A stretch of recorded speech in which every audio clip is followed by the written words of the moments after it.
Your daily NBA deeper dive presented by Yahoo Daily Fantasy Sports, home of that $200,000 NFL baller. And guess what? The 30K NBA baller, 5K to first place.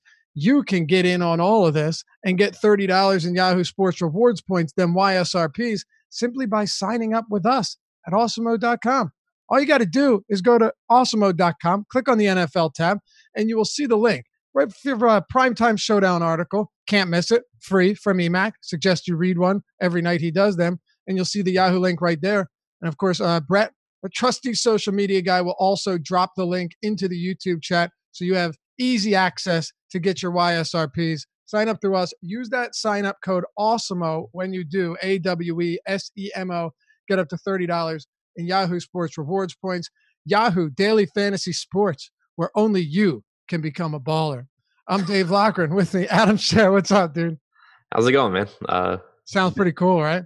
Yeah, it's a pretty good line. I've been campaigning to get Josh to do it on his shows now. Oh, he did it this morning, and YouTube chat accused him of ripping you off. Oh, no, he did. That's not true. He did not rip me off. This was this executed perfectly. It was a planned campaign. Let me ask the same thing we do every day to kick it off. Initial thoughts, 4-game slate. Still pending some injury news. I must say, writing the deep dive today sucked because like that New Orleans news is so big, particularly on a 4-game slate. And then I'm halfway through it and Damian Lillard is ruled out. I literally deleted half of the stuff I wrote and started over. Yeah, I can imagine it was a really bad day for it. Saturday, I had the Pelicans, and then I also had the Kawhi Leonard news, I think it was. And the TJ McConnell news. So it was I know your pain. But yeah, this slate, it's still tough to completely give like an overview of it because we're waiting on all of that Pelicans news that will completely change the slate one way or the other. We're also waiting on Rubio and Baines, but we did obviously get value with Lillard being out. We have Carmelo Anthony making his return and apparently starting. So definitely some moving pieces on this slate, more so than normal for a 4-gamer. And I think that you don't really have stars at the top. You have LeBron, but outside of that, there's no one like super expensive. So I think it's a slate where you can get some kind of different builds since there's so many mid-range guys to like. Let's dive into it. 4 games to discuss. First on the docket, New Orleans and Phoenix. Highest total on the slate. Damian Lillard struggled yesterday, but and it sucked because I had some really solid lineups with him in it. But dealing with back spasms, now I'm wondering if some of it had to do with that. Whether it did or didn't is unimportant at this point. He has been ruled out, Adam. So now you've got a 231 total. Pels 116 total, 115 for the Blazers. Blazers were favored earlier in the day, but of course the Lillard news changed everything. 1-point spread though. Pels just 1-point favorites at home, so should be a competitive game. Should see a lot of scoring. One team here in the Pels, top 5 in pace, bottom 3 in defense, and Portland defensively has not been very good this season either. So I don't expect a whole lot of resistance on the defensive end. Yeah, neither do I. This is a game that should have a lot of good plays from both sides. So let's talk about the Pels first. Why don't you go ahead before we jump into the actual top options from this game and let everybody know what the injury status is, who's in, who's out, who's questionable. So Derek Favors out for the Pels. Frank Jackson, questionable. Lonzo Ball, questionable. Jahlil Okafor, doubtful. Josh Hart, out. Brandon Ingram, questionable. So basically every position has guys that may or may not play. Yeah, it's crazy. Who do you expect Lonzo and Ingram to play?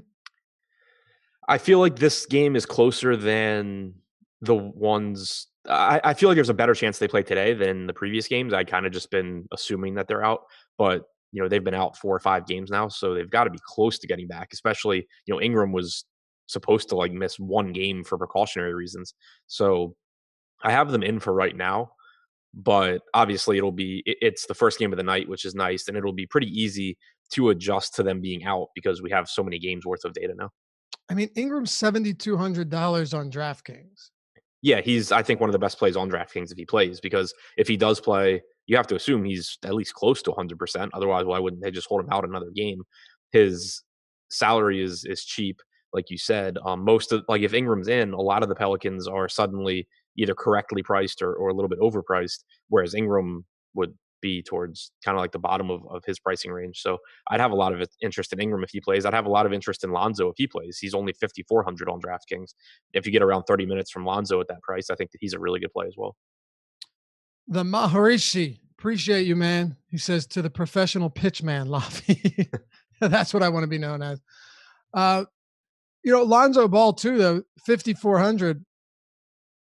The one thing that's interesting is with Brandon Ingram off the floor this year, Lonzo Ball has not played a lot of minutes, only around 60, but his usage is above 20% in that case. His per minute production's at 1.08 and his assist rate's at 35. Now, of course, it's a very small sample, but I think Lonzo, $5,400 on DraftKings definitely puts him into the conversation at least. He's $7,000 on FanDuel. On Yahoo, he's 24. But 5,400 seems like a decent price. There is a decent amount of value at these guard positions, though. So what are you doing with Lonzo and with Drew Holiday, who, of course, with Ingram out, is just a significantly better option? We saw that the past couple of games, or the past two of the past three games. I think if Ingram and Lonzo are out, the Holiday is still a really good play. His salary's come up a bit, but you're looking at like a 27% usage rate, over a 30% assist percentage without those guys on the floor, and the entire offense just running through Drew. If they're in, then he's tougher to get to just because that salary has come up a bit. I wouldn't say that he's overpriced because he still has a 50 point upside, but it's just a lot harder for him to get there if he's playing alongside one or both of Ingram and Ball. So I think that he's one of the guys that is just really, really dependent on those guys being out. Yeah, so do I. Especially with the salary coming up on Holiday, it makes him much less of a priority. Not even actually, I wouldn't even consider him a top option in the event that those guys are active. But if both are out, I really like Holiday here. Again, highest scoring projected game. Portland without Damian Lillard, for whatever that's worth in terms of defense, it does become a very good spot. Now, because there's so much to break down with the Pelicans and we don't have news, let's talk about some of these cheap players. Jackson Hayes being one of them, coming off a 32-minute, 31 fantasy point game. Nikola Melli, 27 minutes, 29 fantasy points, so not bad for him. Of course, we've got Hart out. We have Frank Jackson questionable. Etuan Moore has been getting decent minutes. Alexander Walker has been getting a lot of minutes. I mean, there's so many different ways this can go depending on who's in or out. What are your thoughts on the value, guys? I guess break it down by scenario. So Hayes is the one that obviously is in play no matter what, because we already have Derek Favors ruled out. He should get around 32 minutes, assuming he doesn't get in foul trouble or anything. He isn't a high usage guy, but he's just active defensively. He gets putbacks. So I still think that at his price point, he's a strong option, especially on FanDuel too, where you have a lot of the centers are really priced up. Like on DraftKings, for example, Hassan Whiteside is 6,300, but on FanDuel is 8,200. So relative to others at his position, Hayes is an even better value on FanDuel than he is on DraftKings. Kenrich Williams, I think, is at a price point where I don't really want to roster him on DraftKings at 5,700. He's a little bit better on FanDuel where he's cheaper, but just because of the type of player he is, low usage, hustle stats, gets rebounds, gets defensive stats, it just gets really hard for players like that to exceed a mid 5K salary. If Ingram and Lonzo are out, that's obviously the path to the most minutes for him. If Ingram's in, then it starts to take minutes away from Williams.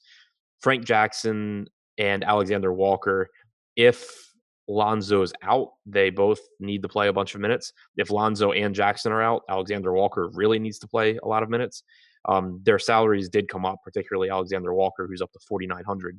So he's a decent play, but if Lonzo's out, but I wouldn't even say he's a real core play at that price point. I do think if Jackson's in and Lonzo's out, 3,800 for Jackson becomes a really good salary. I think ultimately we really just need some news here. I mean, I'm really glad this is the first game of the night. Oh, no question. I mean, we can only talk about it so much before people forget what we said because there's so many moving parts.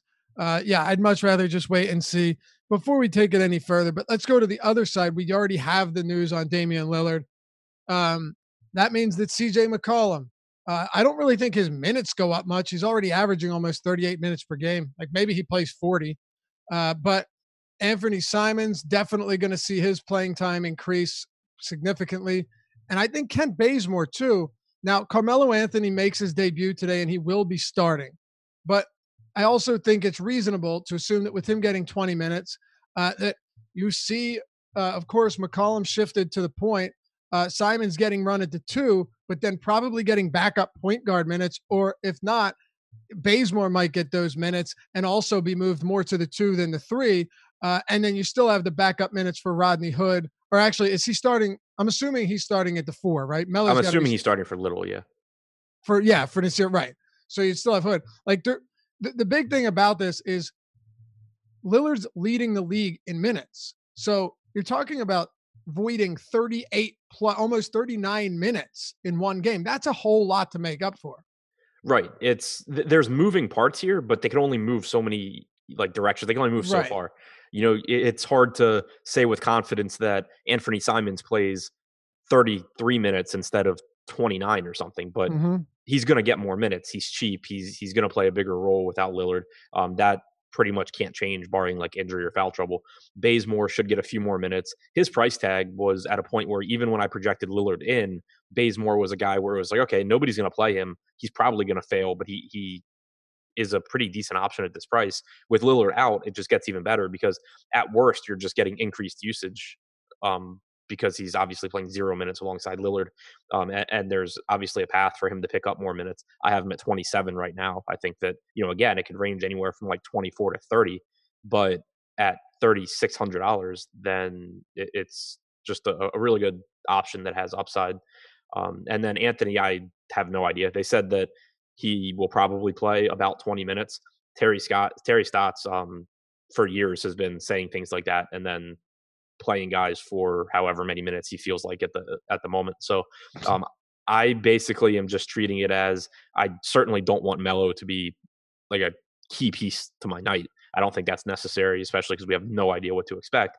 But I also don't really want to go into tonight with zero $3,900 Melo against the Pels as a starter. So I basically have him at right around 0.9 points per minute.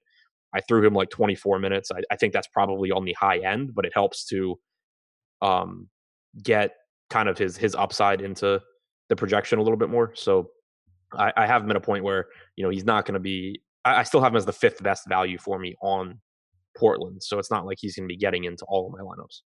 Yeah. And normally this wouldn't even be a conversation, but they need scoring so bad that it wouldn't be unusual to see Carmelo Anthony actually get a good amount of opportunities in his first game with the Blazers. Right. It's like Lillard being out has such a big impact because normally the ball's going to be in Lillard's hands, it's going to be in McCollum's hands, and Anthony is going to be a tertiary option in this offense where his job is to basically just get out of the way and score when they give him the ball.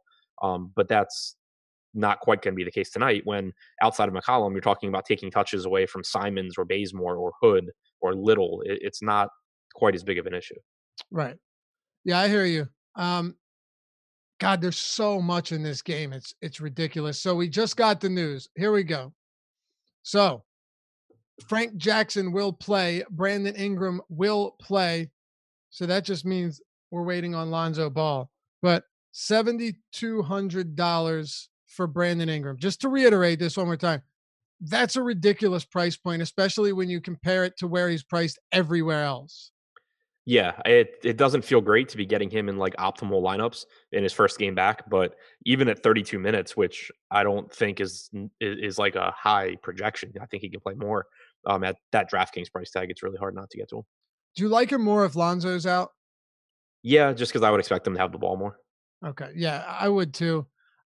We will let you know as soon as we get that Lonzo news. I hate when teams do this, where they give you everyone but like one important player, and then you're left waiting on them.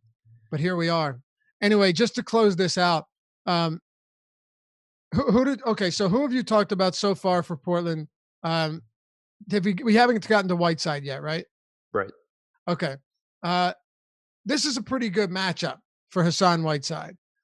Lillard in or out is whatever. I don't know if it makes a huge difference, but one of the big things is Whiteside had been playing a lot of minutes lately. He played 21 minutes a couple games back, but he had 3 fouls in the first 6 minutes of the game. Yesterday was a blowout loss, so he lost playing time there, which could actually be good for today if you're worried about these back-to-backs.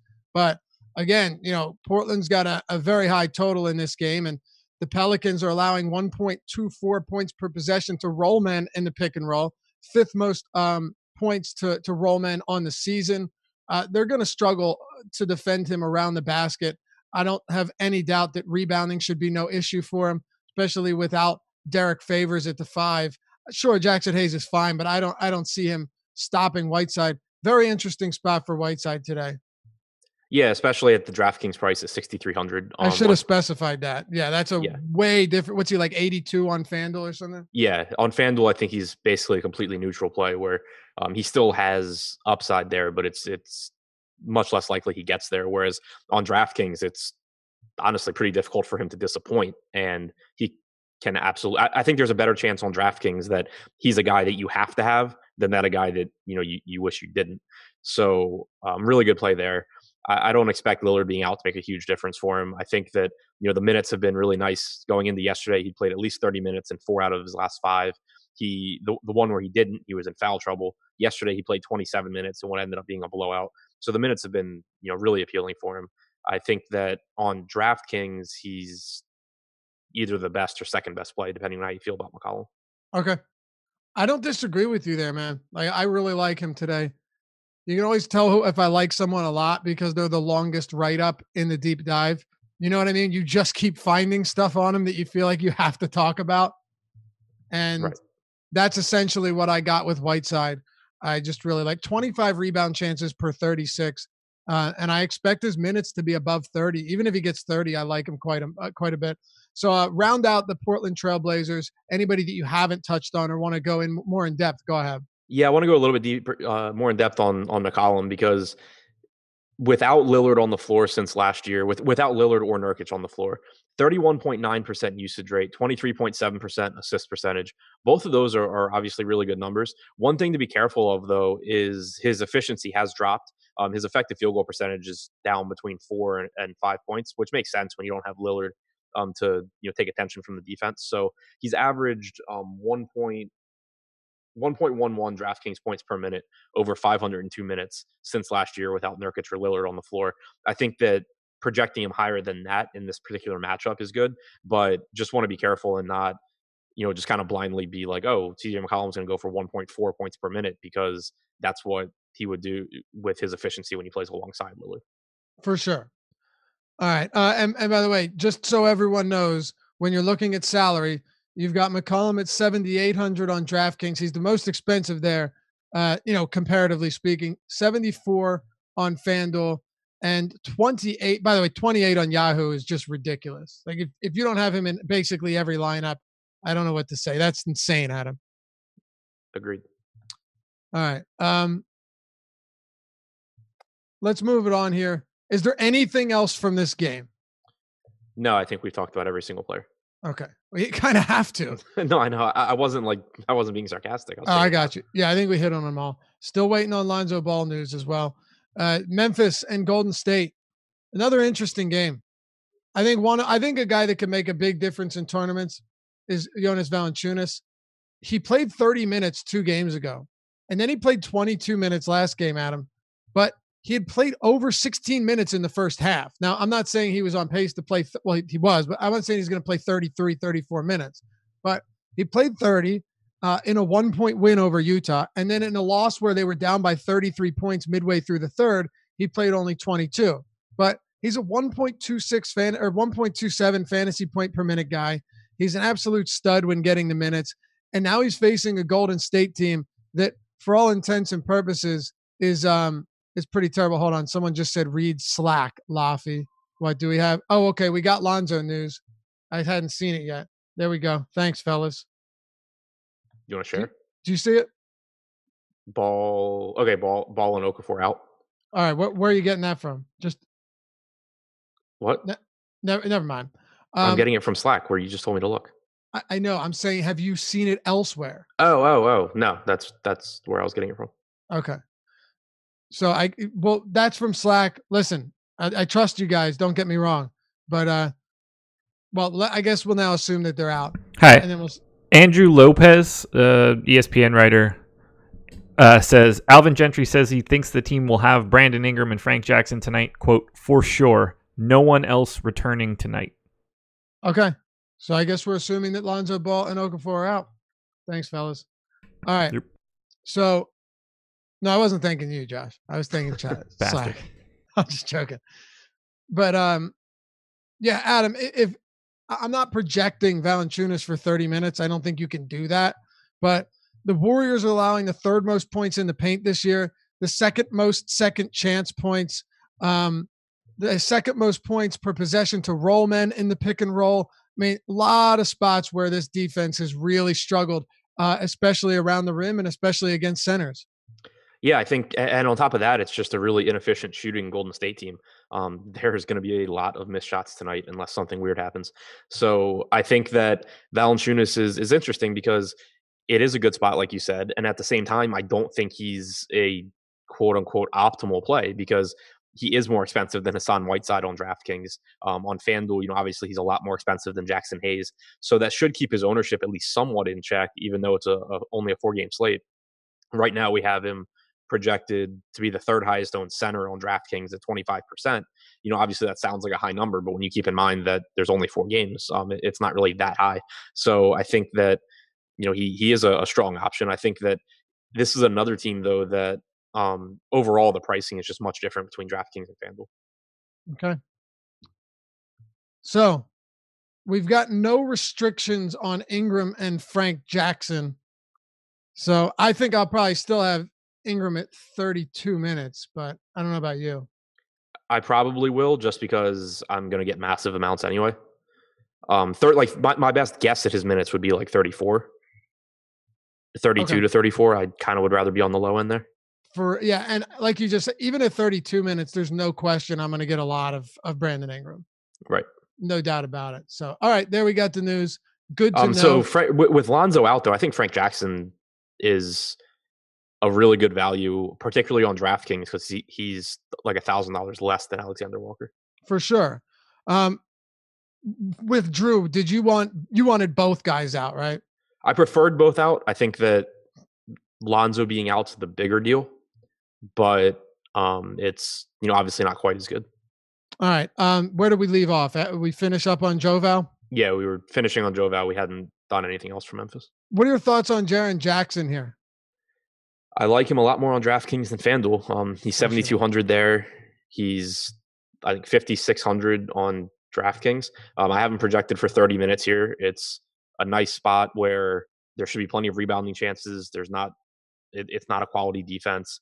There's also, not that I ever really try and predict foul trouble, but it's always nice when Jaren Jackson is not defending a high usage guy and there's not really anyone that's that kind of guy on Golden State right now. So I think that's pretty appealing for him too. I think that, he's another really good option. On Yahoo, he's $22, which is the exact same price as Valanciunas. So I would prefer Valanciunas there. Okay. Now, and yeah, no question. I like Joval and I like Jaren Jackson on DraftKings quite a bit. Jaren Jackson on Yahoo is fine at 22. Joval, $22, like you just mentioned. I like that. FanDuel has some prohibitive pricing on a few guys. Now, we're going to stick with some site specificity here. And I'm going to ask you, because I believe we're on the same page on this one. I want to talk about Ja Morant, $6,700 on DraftKings. Yeah, core play for me on DraftKings at that salary. Lillard being out should obviously take some ownership off of him because it'll go to CJ McCollum, but I think that's just too cheap of a price tag for a guy that's playing 30 minutes a night, playing the worst defense in the NBA, has a 31.1% usage rate this year, almost a 37% assist percentage. It's really, really tough to see him fail here, and I think that he still gives you plenty of upside at that price. On FanDuel, it's tougher, obviously, because you're basically paying for his ceiling at 8,400, and the fact that he's not going to play more than 30 minutes becomes a real issue. Dave in Slack chat says, ship my money on Laffy. Do you ever like anyone more on FanDuel? LOL. Today's just really different. Like there are a lot of guys that are way higher priced on FanDuel than DraftKings. Yeah, and to be honest, that's been the case for a lot of this NBA season. DraftKings pricing, for the most part, has been a joke, and FanDuel's actually priced guys up like they should. Good question from our boy Don't Embiid My Status. Do Joval and J3, or Jaren Jackson, as we like to call him on the deeper dive, negatively correlate in the same FanDuel lineup? I don't think they negatively correlate as far as like they don't take minutes from each other, but with their respective prices, I don't really love getting them both just because they're both kind of priced.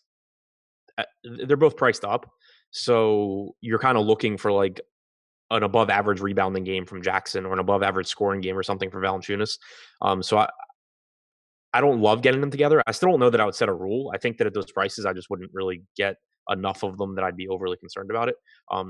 But yeah, they don't really negatively correlate. Like they play two very different positions. It's not like you get if Valanciunas were to get in foul trouble, it's not like Jackson's gaining or losing minutes or something. Yeah, also very different style of play Right. as well. I do like one thing about Jackson, though. His 3-point attempts are way up this year than they were last year. And no team's allowing a higher 3-point percentage than the Golden State Warriors this year. So there are some things to like about Jaren Jackson. He's basically he's a 1 point per minute guy, and Golden State allowing a lot of rebounds, highest 3-point percentage. Those are nice, but I just think Joval's so much more reliable, even with less minutes, than a guy like Jaren Jackson. What are you doing with the rest of this team? We talked John Morant, we talked Jackson, we talked Joval. Anything else stand out to you? Dylan Brooks, he's only 4,500 on DraftKings, which is just like another mispricing, I think. He's probably going to play 30, 32 minutes. It's not like he's the best scorer, but he has a 21% usage rate this year against a team that doesn't play defense. I think that he'll probably go completely overlooked, and he's someone that can make a difference in tournaments. My boy Steve, is it possible to not play anyone in the second point guard slot on FanDuel? No, it's not. Golden State. So we got point Draymond now, Adam. How long do you think it lasts? A while. I mean, what are their alternatives? Kai Bowman? Yeah, I mean, Alec Burks as a point guard is not exactly encouraging. But I'll tell you what, Draymond led the team with 11 potential assists on Sunday's game. Alec Burks had 10. He was only one behind him. But Draymond, 82 touches, led the team by a pretty wide margin. Eric Paschal actually had the second most, like 72. But yeah, the team's pretty gross for all intents and purposes. Willie Cauley-Stein, the minutes, this price point's tougher to get him because his minutes are seemingly capped at like 25. Draymond Green is reasonably priced per minute basis without Russell and Curry. He's been bad this season, but at least not good. But here we have him again as your lead facilitator and your playmaker, forced into that role. I guess we got to start with Draymond. Yeah, I think that Draymond's got a much wider range of outcomes than most players do when they get a bump like this. Like most forwards, if you're just like, hey, you're going to be the primary ball handler and you're going to run the offense, they would become a play that's really difficult to fail. I don't think that's really the case here because his assist opportunities go up, but he's passing to a bunch of guys that can't shoot. So that doesn't necessarily work. He can't score on his own. Like if you watch the game against New Orleans, they were just sagging off of him and daring him to shoot threes. And of course he wasn't making them. So it's still really, really easy for him to just put up a really empty stat line, even though he has more opportunities. But the extra opportunities do obviously increase his ceiling since some games Golden State's going to just make those shots and he's going to shoot better than normal from three. So the opportunities are at least there, but he's someone that I would be very aware of where his ownership, comes in at. Right now we have him projected for like 40% ownership on DraftKings. I don't mind pivoting some of that to some other guys like Jaren Jackson, who's at 22%, as the first guy that comes to mind. Crazy. We have Hassan Whiteside at 59%. Yeah. I mean, on DraftKings, I think that's fine. Yeah. Alec Burks, we have up there as well, Adam, above 35%. He's projected to have a solid game. He's been pretty heavily involved. Even with D'Angelo Russell healthy, he had some good games. He's played 30 minutes in back-to-back starts. Last one was a start. 6 for 24 shooting, though. And like I said, 10 potential assists. Not bad. 9.5 rebound chances in that game as well. So you actually saw some decent peripheral chances from Alec Burks. Are you willing to pay that much for him today? Yeah, I think he's a really good option. He played 30 minutes last game. I think he has the potential for more. That was the game where Kai Bowman played really, really well in the second half off the bench and closed. Burks played the last minute of that game, but over Cauley Stein. But I think normally when Bowman's having a normal game, assuming that Burks stays in the starting lineup today, I think there's a path to 32, 34 minutes for him. And without Russell or Curry on the floor this year, 23.1% usage rate, 15.5% assist percentage. He's someone that's shown in the past that when he gets the opportunity, he can score. So I think that he's actually my favorite play from Golden State. Boss Bra says Jackson Hayes easy over Whiteside. I mean, Jackson Hayes is coming in at 35% too. So, yeah, a lot of ownership on Jackson Hayes. If you like him, not much more over Whiteside. He's going to be still pretty popular. Anyway, what are you doing with the rest of Golden State? Is there anybody else that you like here outside of Dre, outside of Alec Burks? Yeah, I think that Eric Paschall. I always struggle with that name. Eric Paschall is a decent option. His price tags come up. He's my third favorite guy on Golden State, though, behind Burks and Green. Glenn Robinson would be fourth for me. Kai Bowman, just keep an eye on the starting lineup. If he were to get put back in the starting lineup, I think it has a huge change on his outlook, because the first time we saw Russell get hurt, Bowman basically took over and was playing 34, 36 minutes. This time, before in the game where Russell did get hurt, Green was the backup point guard, and then Bowman played like 10 second half minutes after Russell got hurt. In the first half last game, Bowman played 10 minutes. I think that had he not gone crazy in the second half, he probably finishes the game at like 22 to 24 minutes. But if they were to put him back into the starting lineup over, say, Burks or something like that, I think it signals that he's going to get more runs. So do pay attention to that. But if he's not starting, I don't have interest in Burke or in Bowman. I see his name. My immediate inclination is to call him Paschall. It's like I start mixing it with Siakam. Yeah, that's wild. All right, let's keep it going. Anything else from Memphis and Golden State? I don't think so. If you use the sign-up code Deeper Dive, all one word, it'll get you 50% off your first month of Awesemo Plus membership. Go to awesemo.com/join. That's all you got to do. Click begin membership. We'll ask you a question. What type of player are you? A hobbyist? You just playing for fun? You serious? Professional? Wannabe? All that good stuff. One question. We want to cater your subscription to your needs, to what type of player you are, to what you're looking for, and what you need to be the best player you can. How about that? But no, seriously, that's the whole goal here, is to cater the subscription so it's not too much, not too little, exactly what you need to become a better player. Awesemo.com/join. If you use the sign-up code Deeper Dive, one word, you get 50% off your first month. And if you're unfamiliar with the site, if you're new, scroll to the bottom of that page and you'll see all of the video tutorials on how to use our best and most popular tools before you dive in. Deeper Dive, one word, will get you 50% off your first month. Sacramento, Phoenix. Let's get into it. We've got the Phoenix Suns here, 2.5-point dogs on the road, 217.5 over under. And pretty much of the three games is the third game we'll get to. This one definitely has some quality options, but not nearly as much as the other games. Yeah, and it's got moving parts too, with Ricky Rubio game time decision, with Aaron Baines questionable, and this game's at 10. So I think strategy-wise, there's a little bit more to it, since we won't have news before lock, most likely. What are you thinking on Sacramento right now? So I think that there's a bunch of secondary options there. There's no one that really grades out all that well. Their salaries are pretty much, I think, where they should be.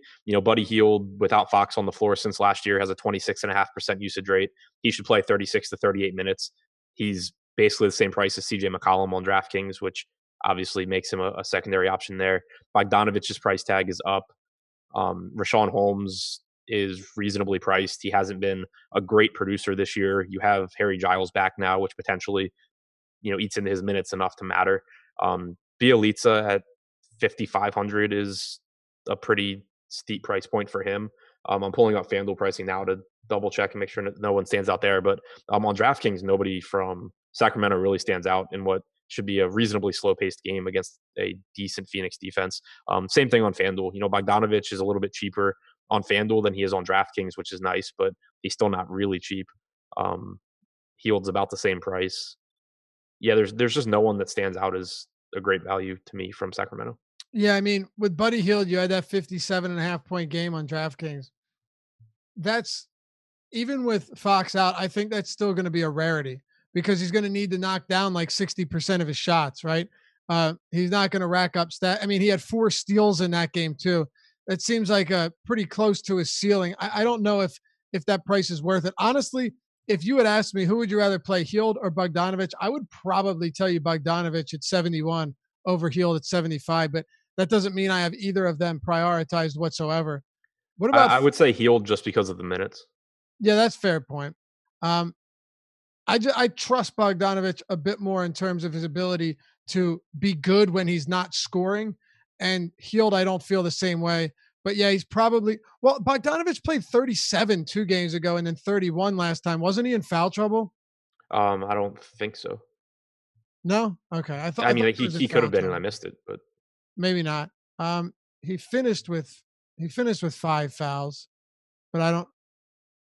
yeah, I mean, he played his normal rotation. Okay. Fair enough. The final like 16 minutes of the game. Yeah, he did. So he just, yeah. All right. Seems like he'd get more than 31 minutes. But I digress. Phoenix Suns, Ricky Rubio, still questionable. Game time decision. Like you said, 10 p.m. Eastern time. That's not great. And because the thing is, if Rubio's out, then a guy like Devin Booker, at least to me, becomes very appealing. Ricky Rubio has undoubtedly hurt him this season, especially in the assists department. No Ricky Rubio hands the ball over to Booker to do a lot of what he did last season, but we're not going to know.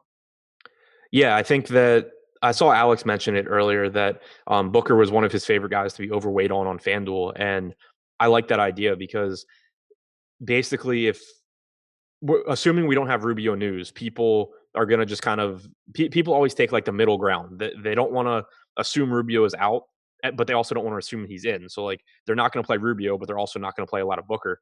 There's I think a bigger edge to saying, okay, hopefully Rubio sits, and that would make Booker underpriced. And then you still have redraws basically if Rubio's in, Booker can still have a big game. So I like that idea. I just think that if Rubio's out, Booker will naturally be underowned on FanDuel. On DraftKings, it doesn't make as big of a deal because you can late swap, obviously. If I had to totally guess, I would guess Rubio doesn't play, but obviously that's just me guessing. But you mentioned that Booker should get a bump without him. Since last year, 31.5% usage rate, 31% assist percentage without Rubio on the floor. This year he has a 27% usage rate. Assist percentage is in the mid 20s. So definitely should be less efficient, but more productive from a fantasy standpoint without Rubio. Do you have any other interest in Phoenix right now? Aaron Baines at the 5. Oubre's price is okay, but all in all, I don't love this. I still really would like this Rubio news, but we're not going to get it in time. So go ahead and break this one down from the standpoint of where we're at right now. Yeah, so I mean, we have Aaron Baines questionable too. He's 6,200 on FanDuel. He's 48 or 4,900 on DraftKings. I think he's a good option at both of those prices if he's in. Obviously better on DraftKings, but if he's out, it opens the door for Frank Kaminsky to play a bunch of minutes. He's a $5,100 power forward on FanDuel, which would be nice if we somehow got that news before lock. He's 5K on DraftKings. So the way I'm approaching it on DraftKings actually is to project Baines out because for whatever reason, Kaminsky is $100 more than Baines. So if I project Baines out, I can basically just global swap Kaminsky to Baines, at least where he's used as a center. So I'm taking that approach. And then Javon Carter, 3K flat on DraftKings, $3,500 minimum on FanDuel. He obviously is only in play if Rubio's out. He played 24 minutes last night. I think has the potential to get 26 to 28. With how bad the point guard position is on FanDuel, it would be really nice to roster him. But obviously if Rubio's in, you're risking just taking a flat zero there. So that's a pretty big risk. He doesn't seem completely necessary even at 3K on DraftKings just because of how much value opened up on Portland. Anything else for this game? No. Last one. By the way, I figured I'd wait till we had everybody in here. We got 2,528 people. Alex Baker, Awesemo himself. He does his rankings every day over at awesemo.com. We hit 1,500 combined likes between this show and live before lock. And of course, we're always grateful when you guys like the video just because you like our work and you want to help support us. But 1,500 likes will unlock that. Between the deeper dive and the live before lock, so you'll have an opportunity to get that. Alex Baker, Awesemo himself, his rankings unlocked over there at awesemo.com with 1,500. LA, Lakers, OKC. I was a little bit surprised. I'll throw it out first of all. 210.5 total, lowest on the slate. Lakers are big time favorites, double digits here, minus 110. Thunder have a 99.8 implied total. Would you look at that? But Anthony Davis projected for 41% ownership. LeBron at 26.5 on DraftKings. I haven't made lineups yet, but I guess I found this a little bit strange. Davis at 52% on FanDuel, LeBron at 28. I guess I found it a little odd because with the value that's opening up, it seems like LeBron's pretty easy to get to. Yeah, but it's not that easy. It still kind of costs you a decent player. Like I've just kind of been looking at the optimal lineups that I can make with my projections right now, and I have some good LeBron lineups, but in terms of upside, the ones with Davis I think are a little bit better. It's just that you don't feel as comfortable with it, obviously, because Davis just isn't as good as LeBron, especially right now. Playing through his injury, you've seen some really bad games out of him, whereas LeBron just has such a high floor. But I prefer LeBron, even at their respective prices. It's just that Davis is, $1,300 less on DraftKings. Okay. Yeah, I just don't know how I feel about him right now. I mean, I guess you might just have to bite the bullet here and do it. But if he's going to be upwards of like 50% on FanDuel, on DraftKings, I can't help but think that I'd find a way to get the more expensive but lesser owned LeBron James. And look, we'll see how that plays out. But the rebounding has been very odd for Anthony Davis since he's returned.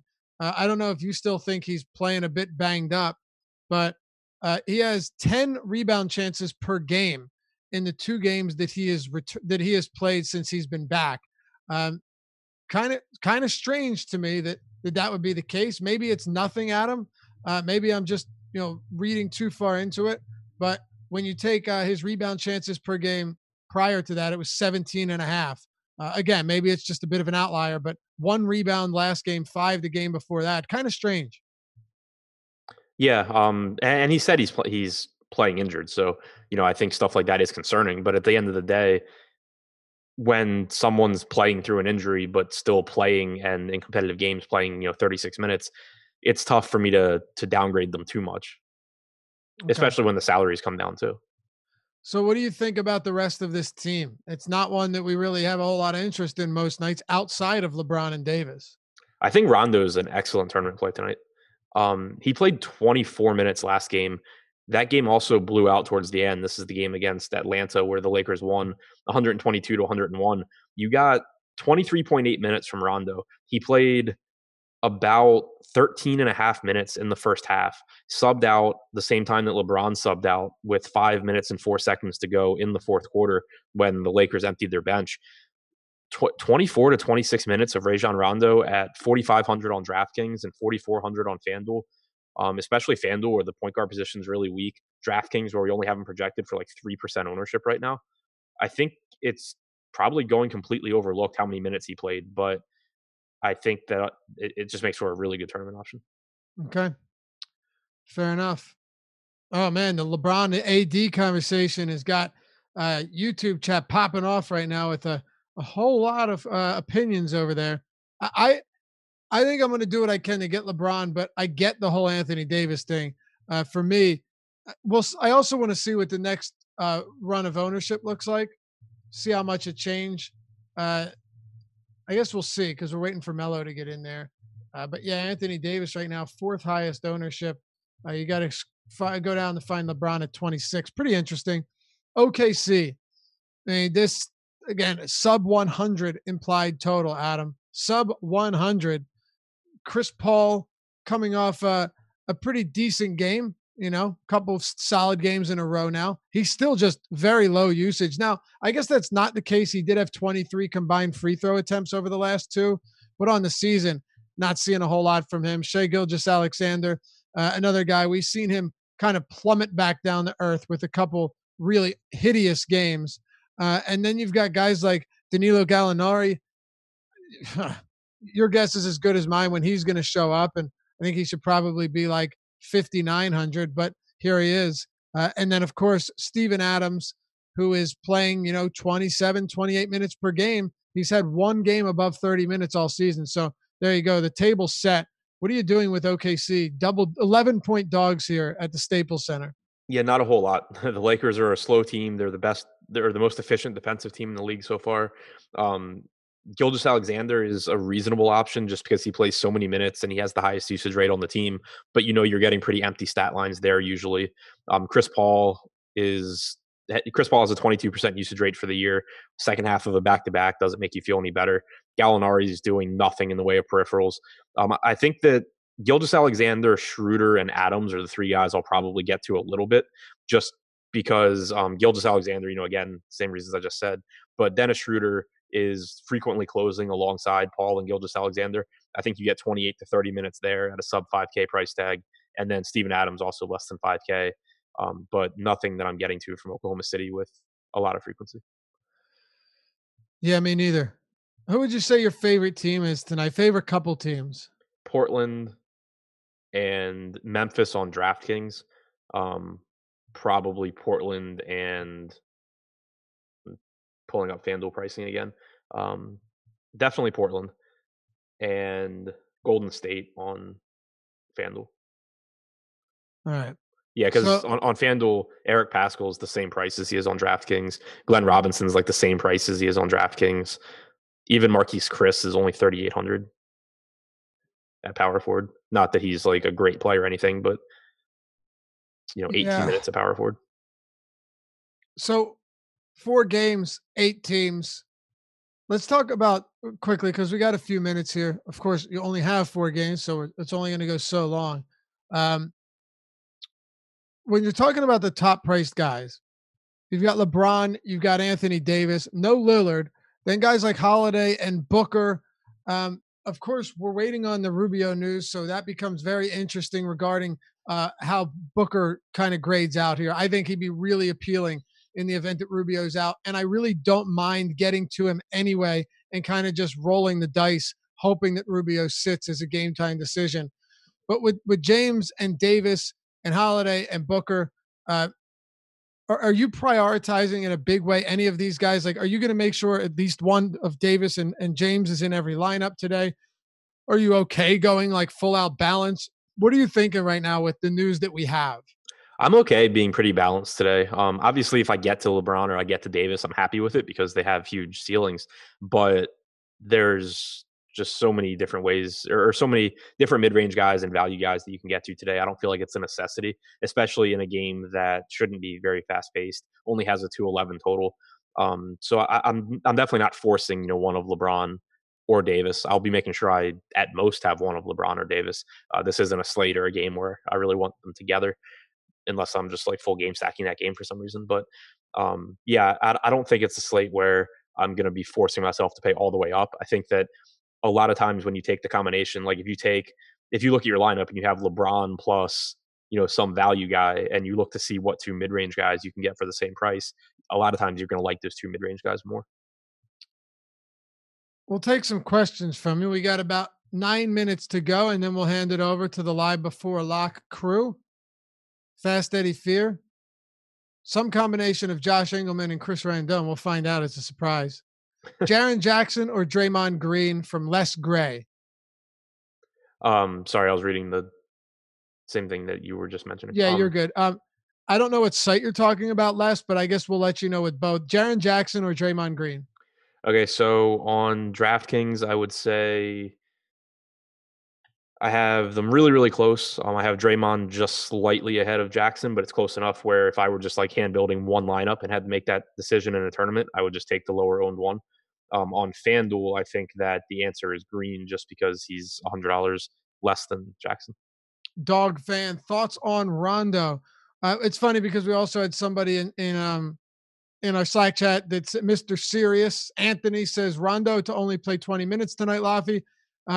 I believe he was also limited to 20 minutes prior to last game and ended up playing 24. So is that a question, or is he giving us news that they said he's only going to play 20 minutes? Well, what I'm saying is on Friday, they said he was playing 20 minutes too, and he played 24. Like before the game, they said Rondo would play 20 minutes and he played 24. Okay. So, I hadn't seen that report. I just assumed that he was playing 20 and then he played more. Yeah. Kyle Goon of the Orange County Register. So he said that he'd be limited. That was on Friday though. So I don't know. So nobody today has come out and said Rondo's playing 20 minutes, right? I don't know. That's what I have to look. But also what I'm saying is when they said he was playing 20 minutes, he played 24. So let me take a look real quick and pull this up because probably let me pull up the Goon on the Twitter. Yes, I'm looking at it now. I don't see anything today about 20 minutes. And the reason I care is like it's one thing to say he's going to play 20 minutes and then he goes out and plays way more than that. It's a totally different thing for that to happen and then for them to come out and say like, hey, we screwed up. He's actually playing 20 minutes. Correct. Yeah. Hey, we screwed up. We lost track of him. Right. What an odd thing. But yeah, so I guess we'll find out. The guy just would not stop running out on the court. Yeah. The big orgy.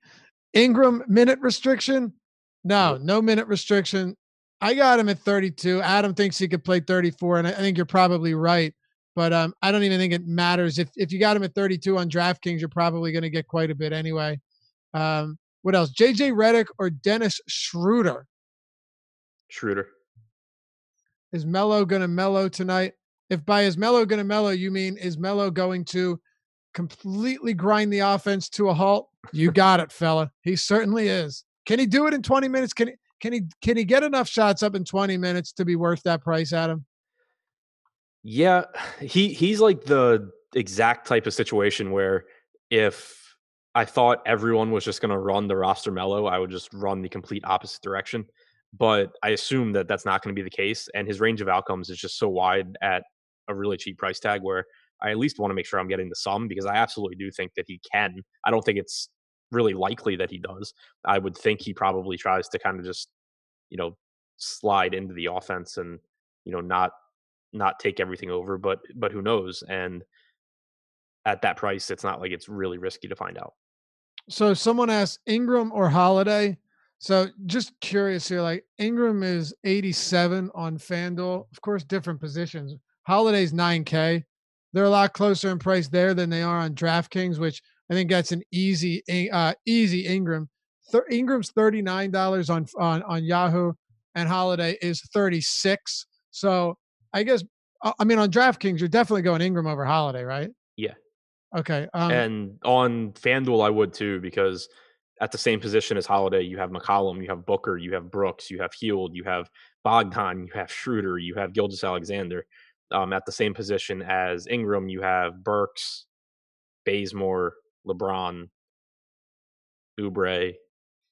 It's just a much, much weaker small forward position. So I have them projecting similarly. I would give the edge to Ingram because of position on FanDuel and because of salary on DraftKings. I just did some searching on the Twitter. And from yesterday, found a tweet, Rajon Rondo no longer on a minutes restriction. Yeah. So to go back to the question about thoughts on Rondo, which I had already talked about during the Lakers part, but I think he's one of the better tournament options today. Okay. So let's go. How about Adams or Hayes? Hayes, if you're talking projection, it's definitely a spot where, again, if you're like, I'm going to have more Hayes than Adams across 150 lineups. If I'm hand building one lineup and my approach is to basically make the best lineup that I can and then look for spots where I can just pivot to a lower owned guy with a similar ceiling, that's one of the spots that you could definitely get to is just going Hayes to Adams. Michael Ramos says Simmons highly owned. Is he a must? I'm assuming he means Simons. Is he a must in cash? I think so. A $4,300 point guard on FanDuel, I would say yes. On DraftKings, it's not quite as cut and dry since you have Bazemore for $800 less, and because there's just so many underpriced guys. But right now, I do have Simons in my cash lineup. Yeah. Here's a good question from Taylor: Frank Jackson and Simons, or Frank Jackson and Simons or Rondo, because you got Frank Jackson in both there, fella. Simons or Rondo? Simons is obviously the higher projected guy. He's also going to be way more popular. So And I don't mean it as a cop out. Like it's a spot where if you need to be contrarian in a lineup, you can consider making that pivot, but you should have more Simons than Rondo across, however many lineups you're playing. Here's another good one from Kicks Good. CJ McCollum or Booker. I say that's a good one only because, like, if Rubio's out and McCollum does have a basic game, Booker's got that monster ceiling, but it's obviously a huge risk, Adam, like a monster risk. I would try and get both of them if I'm going to play Booker. If I have my FanDuel projections up right now, if I project Rubio out, I have Booker at 42.4 and McCollum at 42.1. So different price points, but basically same projection. Okay. Someone asks thoughts on Gary Trent, and then DFS Marky says, "Who's Gary Trent?" I know who he is, but that still sums up the answer. Yeah, pretty much. How many minutes you got him for? Like 12? 12. Yep. There you go.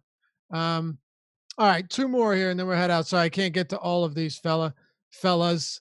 I'm doing my best. Let's see here. Okay. Do we like Redick at all, Laffy? I don't see it being necessary. I mean, Lonzo doesn't really affect him. I'd rather Ingram out if I'm going to go heavy on Redick because I need him to get shots up at him. Yes. It was Redick or who? No, he just said, "Do you like Redick?" And I'm saying Lonzo being out doesn't affect him nearly as much as someone like Ingram being out would. Right. It's the minutes are the biggest thing with Redick because he's not really going to do anything except knock down threes. So with Ingram back, I think Redick takes a pretty big hit. All right. And I'll close with a Derek Hoffman tonight. Way too easy. He says, send them screenshots tonight, fella, at Laffy_D, at Ship My Money DFS. Hit us with a follow. Do it right after the show. Appreciate you. Hit us a thumbs up too. 1,500 likes combined. Deep dive live before lock will unlock those rankings. Of course, we appreciate you guys hanging out with us every day. Best viewers in the business. We'll be back with you tomorrow on the deeper dive. Eddie Fear, Josh Engelman, or Chris Randone. You'll see. Again, it's a surprise. Coming up next. See you back here tomorrow on the deeper dive presented by Yahoo Daily Fantasy Sports.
We're live. Woo! Here I am, live before lock, temporary remix edition. Chris Randone is dealing with a fire in his building right now, so we're waiting that out. I'm gonna get us all cropped and ready to go. But welcome to live. I've been talking on mute to everybody else, not to you, but to everybody else. So okay, here's my little introduction, guys. You guys didn't hear anything that I just said, or at least I don't think you did. We are live. I'm filling in for Chris Randone temporarily. Hopefully all is good. The building apparently is on fire, so we'll figure that out. Do we know if it's an actual fire or if Jackass pulled fire alarm? Have we determined if there is an actual, combustion going on? I have no idea at this point in time. Just curious. Oh, they did hear me. Okay, cool. Never mind. No, so then I'm saying it twice.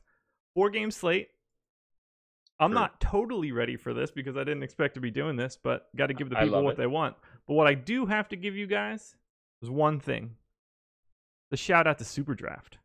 Super Draft is the presenting sponsor of this show. A little bit different of a mechanism, guys, because you can roster anybody. You don't have to worry about fitting everybody in with a particular salary. You get multipliers. You can sign up at Super Draft by following the link that I just dropped in Slack. In YouTube chat right now. If you make a deposit of $100, you can earn an instant $20 deposit just by using the promo code AWESOMO.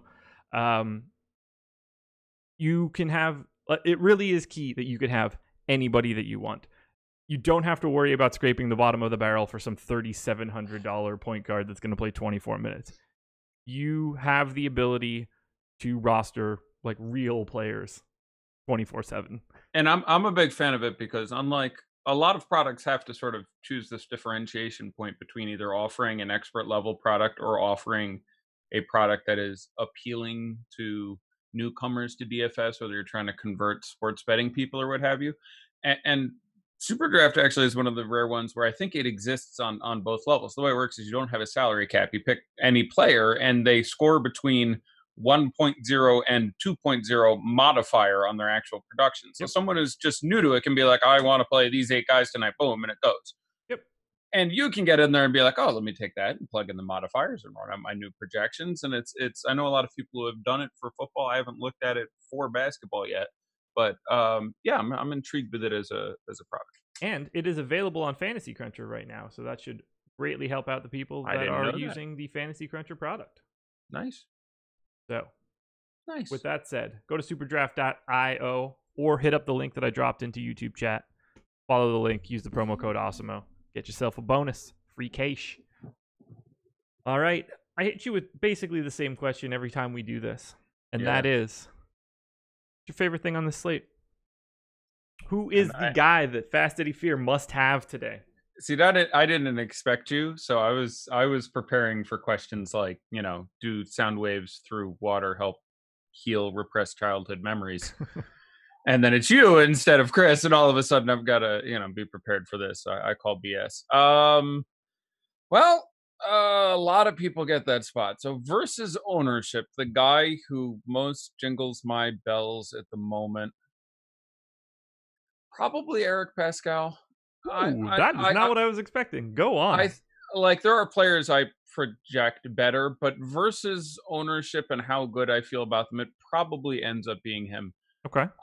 I don't think the underlying rates appropriately demonstrate how much he has stepped his game up with D'Angelo Russell out. Yeah.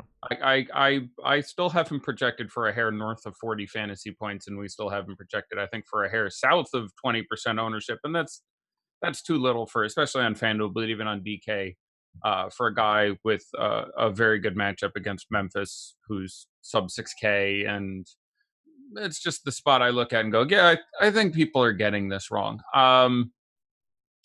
I like Alec Burks a lot. If they were the same ownership, I probably like Burks even a little bit more. But we have, or at least had, Burks projected for like double Pascal, and that to me seems a little crazy. We've had Burks come down to 34, and we have Pascal sitting at 15 now. Yeah, to me, that's too little.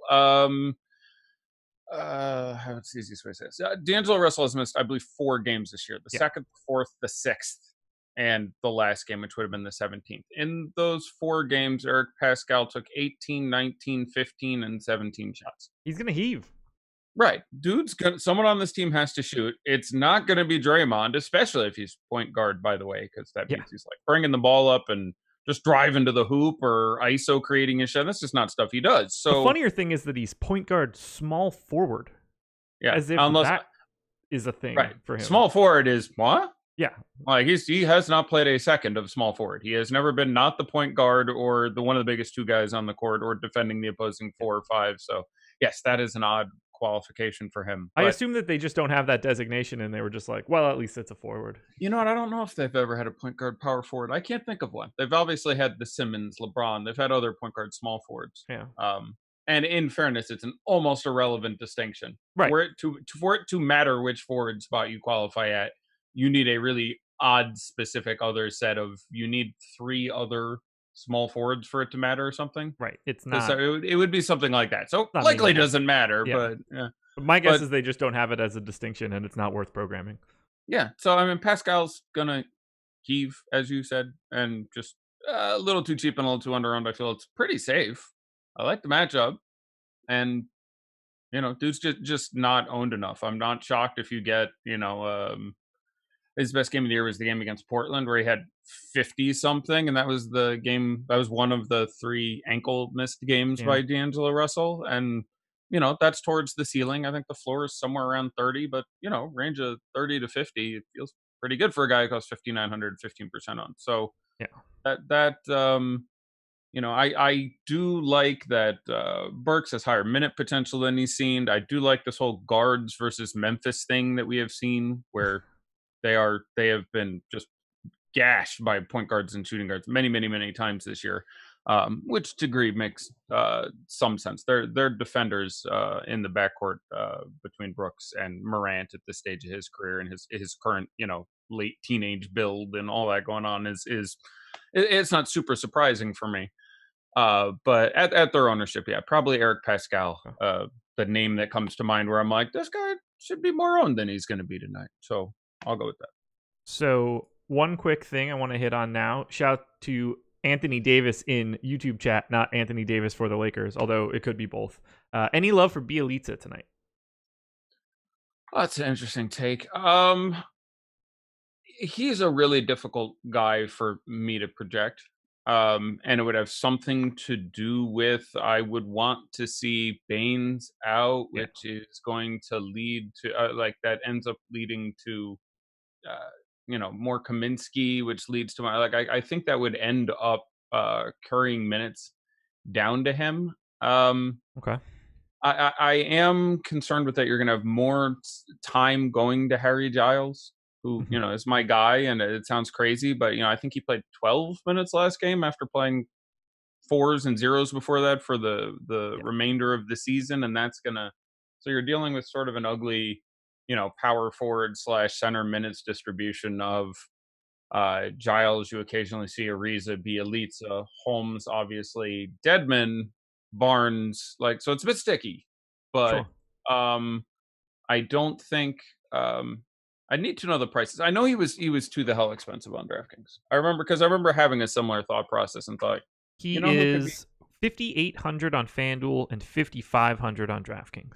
Right. So, if you get your 30 plus minutes of him, and again, you look at your last 4 games, look at the last 3 games, all of which were competitive. Their last 3 games were a 1-point game, a 2-point game, and an 8-point game. He played 36, 23, and 31 minutes. I think he's, fairly sneaky at and if you get the 31 and 36, which seems fairly likely, but I do think the 36, which was the first of those 3 games, that may sort of be, barring really weird foul trouble and, something else going on now, sort of off the table for him, believe it or not. That makes sense. It's going to get even worse when you get Fox back. So, generally disinclined, but I wouldn't say that I don't think in 30-31 minutes he can't put up 42 and be kind of sneaky, but the believe it or not, the Giles minutes sort of are what make me disinclined to have much. Okay. Now I think it's time that we talk about the elephant in the room, and that is welcome back Carmelo Anthony to the Portland Trailblazers. I love that we go there, not Whiteside or McCollum. Have to, right? I mean, we know Damian Lillard is out. We know that is going to affect the backcourt. But what people really want to know is how much Carmelo Anthony? Like, he's really cheap. I have Carmelo Anthony. I'm curious if you have do you have a projection? Just yes or no? I do. Okay. I have Carmelo Anthony projected for 19 minutes and 17 and a half fantasy points. I have Carmelo Anthony projected for 21 minutes and 19.1 DraftKings points. Okay, so almost the exact same ratio there. Yeah, he's I wanted him coming off the bench. I don't want him starting. John Hollinger, one of a handful of people I can say definitively knew and knows more about basketball has forgotten more about basketball than I will ever know, came out and said, I think that may be an indicator of conditioning, where the greatest way to space a guy's minutes, if you want to play a guy 20 minutes, is you play the first 5 minutes of the first quarter, the last 5 minutes of the second quarter, rest for halftime, 5 minutes at the start of the third quarter, last 5 minutes of the game or something, which is an interesting commentary, not apropos of a lot. But now he's playing next to Whiteside. That hurts rebounds. Now he's playing next to McCollum. That hurts shots, which is where 75% of his production is going to come from. And even as second unit gunner off the bench over those last couple of years, we even saw his points per minute figures take really significant hits in the OKC and the Houston stints. For most of his career, he was banging out somewhere in the range of like 1.2 fantasy points per minute. Last couple of years, I think that was 0.8, 0.9. Yeah, he doesn't. Now again, there's usage in whether or not you're playing next to Russell Westbrook or James Harden. I mean, there's all sorts of variables that factor into that. So for sure, it is within the realm of possibilities to me that he plays 21 minutes and in those 20 minutes scores 24 real points and 32 fantasy points. I don't have a confident ownership projection. So I think I ranked him with 2 Bs. He's really cheap. Guy's going to get out there and jack up some shots. That feels fairly safe for me in cash. I'm going to be kind of surprised if he doesn't take 12 shots. Probably make 5 of them. You're probably looking at I think he probably gives you a number in the high teens. You're slightly more bullish than I am. I don't think it's real likely you get to the ceiling. So not someone I'm targeting. I think it's fun. Like I was out to dinner with my wife on my birthday, and there was a guy wearing his Carmelo Anthony t-shirt. He was excited. I'm sure. Like it's fun, he had the Knicks one on. Okay. But small forward on FanDuel, that makes a lot of sense for me. DraftKings, I'm gonna have trouble reserving that spot. FanDuel, yeah, okay. I can get there at 4,000. I think it's fine. But believe it or not, it feels like a little bit more of a cashy play for me. I'll specifically look at small forward on FanDuel for a second and see if there's anyone in that, because I really like getting to Alec Burks, who's a small forward on FanDuel. That's like an extra $1,900. I would have liked Kenrich Williams. Having Brandon Ingram, that makes that feel a little less juicy. Yes, it does. LeBron, obviously. Kelly Oubre, I still like at 6,700. You're hoping Rubio is out. But 4,000, I probably still have to prefer Bazemore, but he's like my second favorite $4,000 small forward on FanDuel. There we go. And I would barely have Bazemore higher, but there's a chance for a little more ball handling there, and I would Baze a little more and Melo a little less. Okay, so now that we've got the Melo out of the way, let's hit on the rest of these Blazers guys. TJ McCollum should be in for a decent night. Anthony Simons should be in for a decent night. It is apparently Simons, by the way. I was led astray. I was bamboozled. I crashed into Plymouth Rock when it comes to the Anthony Simons pronunciation. I was told definitively it was Simmons, and I'm pretty sure that guy was just wrong because I looked it up and someone else seemed to pretty definitively say it's Simons. So I haven't had to say it all that much, but I remember hearing him be talked about, on like the Dunked On podcast or something 2 years ago, or anytime. I try to ignore anytime Bill Simmons talked about it, but the Nate Duncan and Danny LaRue tend to try to get their names right, and I think it's just ingrained in my head from that. There is obviously a paucity of brilliant value this evening, and him sitting at the mid fours, and more importantly, FanDuel is a brilliant play. I don't even want to guess what the ownership is there, but point guard on FanDuel is pretty dicey. So I certainly get going. There's some other interesting value options, especially if you somehow got Rubio news. He looks really good. I'm more comfortable with the 60% on Simons than I am like the 45% on Jackson Hayes. Like Simons is at 73 right now on FanDuel. Yeah, well, that's probably a little heavier than I want to go, but there's been a lot of bad chalk recently. Not a lot of bad chalk, but I think we've done a good job of avoiding a lot of bad chalk recently, or at least I've tried to. But he feels like pretty good chalk. The matchup is just really, really juicy. Like New Orleans is bad defensively. Golden State has been historically bad over the last stretch of games. They're really, really, really bad. So they're a G League team. Yeah, they really are. I'm not sure they would win the G League title. Yeah, like I'm like, so they are a G League. Unless Draymond took it as like a personal affront. Right. Draymond could just be like, well, no one's scoring within 19 feet of the basket. The other 4 of you cover the line. I'm just like, yeah. And that still might not be enough, but like he would have to be peak defensive Draymond. Yeah, I mean they're bad. They're 2-13 or whatever. I mean they're really, really not good, and they struggle even worse on that end of the court. And Draymond's role on that team is really interesting. Like Draymond is one of the players in the league who is most valuable, who would be worst at being the alpha on a team. Yes. You know what I'm saying? Like Draymond is quite possibly the third best player on a team in the league. Yeah. Like having Draymond on your team when you have Stephen Clay or Durant or whatever the hell is wonderful. He doesn't need the ball. He does all the dirty, like you love that guy. And then you put him out there with 4 kids who need leadership. And it's like, look, I'm going to keep doing what I was doing, or he's going to try. And it's just not really in his skill set. Like he is a great passer when he doesn't have to bring the ball up. Like when he's in the paint, when there were 2 snap passes into him, like he does brilliant things with the ball. But I still I presume the ownership has come down based on some developments on early day Draymond. We still have him at 42%. Yeah, I mean 42 there, 35 on FanDuel. Yeah, he's 7-1 on FanDuel. Or he's power forward, by the way, which neither of his positions on DK. Hilarious. FanDuel got it right, at least. Yeah, I think that's... Well, the real question is, did FanDuel get it right? Like, I'm curious if Kai Bowman starts. Like, you can see that going both ways. He didn't start the last game, but he started the second half. He's still the power forward. You are what you guard. Right.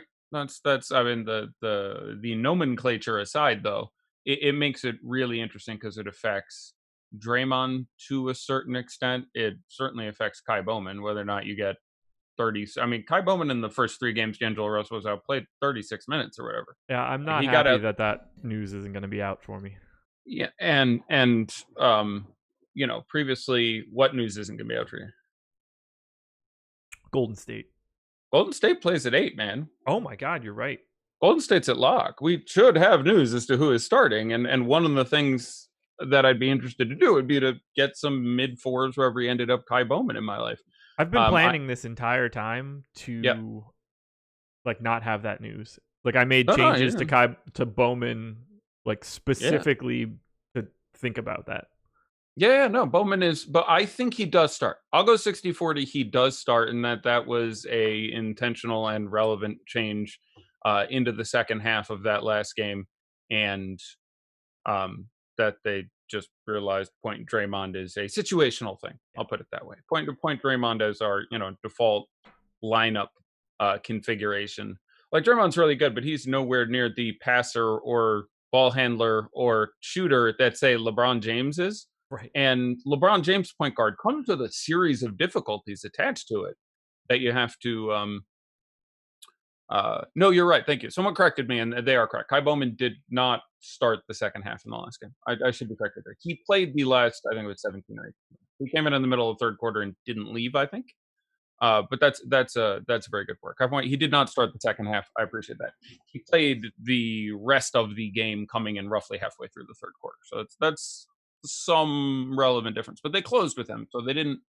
But I still think it's a little more likely that he starts here than doesn't start. If he starts, I'm very interested in Kai Bowman against what I previously mentioned was a really deficient defensive backcourt for Memphis. at 40 whatever the heck, and that's one of a number of options to get away from super 75% owned Anthony Simons, who I think is great, and Ollie projects very well versus his price, but that's a really significant ownership. It's a little bit, just a little bit of ownership. It's a number, but yeah. I gotta hit two things. Yeah, go ahead. We should get some likes, so it'd be really cool if everybody hit that like button. I don't know where we stand right now for the 1500 for the Boom Bust tool, but you should hit it if you didn't get it, so you can get that tool. And we got a $5 super chat from the Maharishi. I'm getting mass amounts of Chris Paul. Thoughts? If already discussed, I apologize. Thirsty Tuesday has gotten the better of me. No, I would. And again, I've several times this year was into Chris Paul pivots off other guys, because I do believe that while he is on the downslope of his career, he's still an exceptional point guard on a team, bereft of a ton of talent and is, capable of putting up decent games. This matchup is nightmarish. I don't know. I would have to sit here for a while and discuss whether I think the Lakers defense is as good as the Warriors is bad. I don't think it is, but it's really, really good. And they play really, really slow. And if you were playing on FanDuel, I would be more tolerant because the pivots are fewer and you are looking at just a different situation where you need whatever he costs on FanDuel, $7,400 Chris Paul to, like, he'd kind of have to outscore Ja Morant, and then it was probably good. And I have Ja Morant projected just base 4 higher. And he's more expensive on FanDuel. But on DraftKings, you're basically playing him over a whole host of other guys. Yeah. And so it's not going to feel right for me. I do think the Lakers D is legit. I mean, they've held, I don't have it in front of me, I'm going to say 75% of their opponents under 100 points. Like, they've really been a solid defense. And Chris Paul just hasn't had, like, the usage. It's not like he's going out there and jacking up 20 shots and he was only making 5. And then eventually it's pretty obvious to see, this is positively going to regress. The guy's going to make 45, 50% of his shots from the field. Those numbers are going to come around.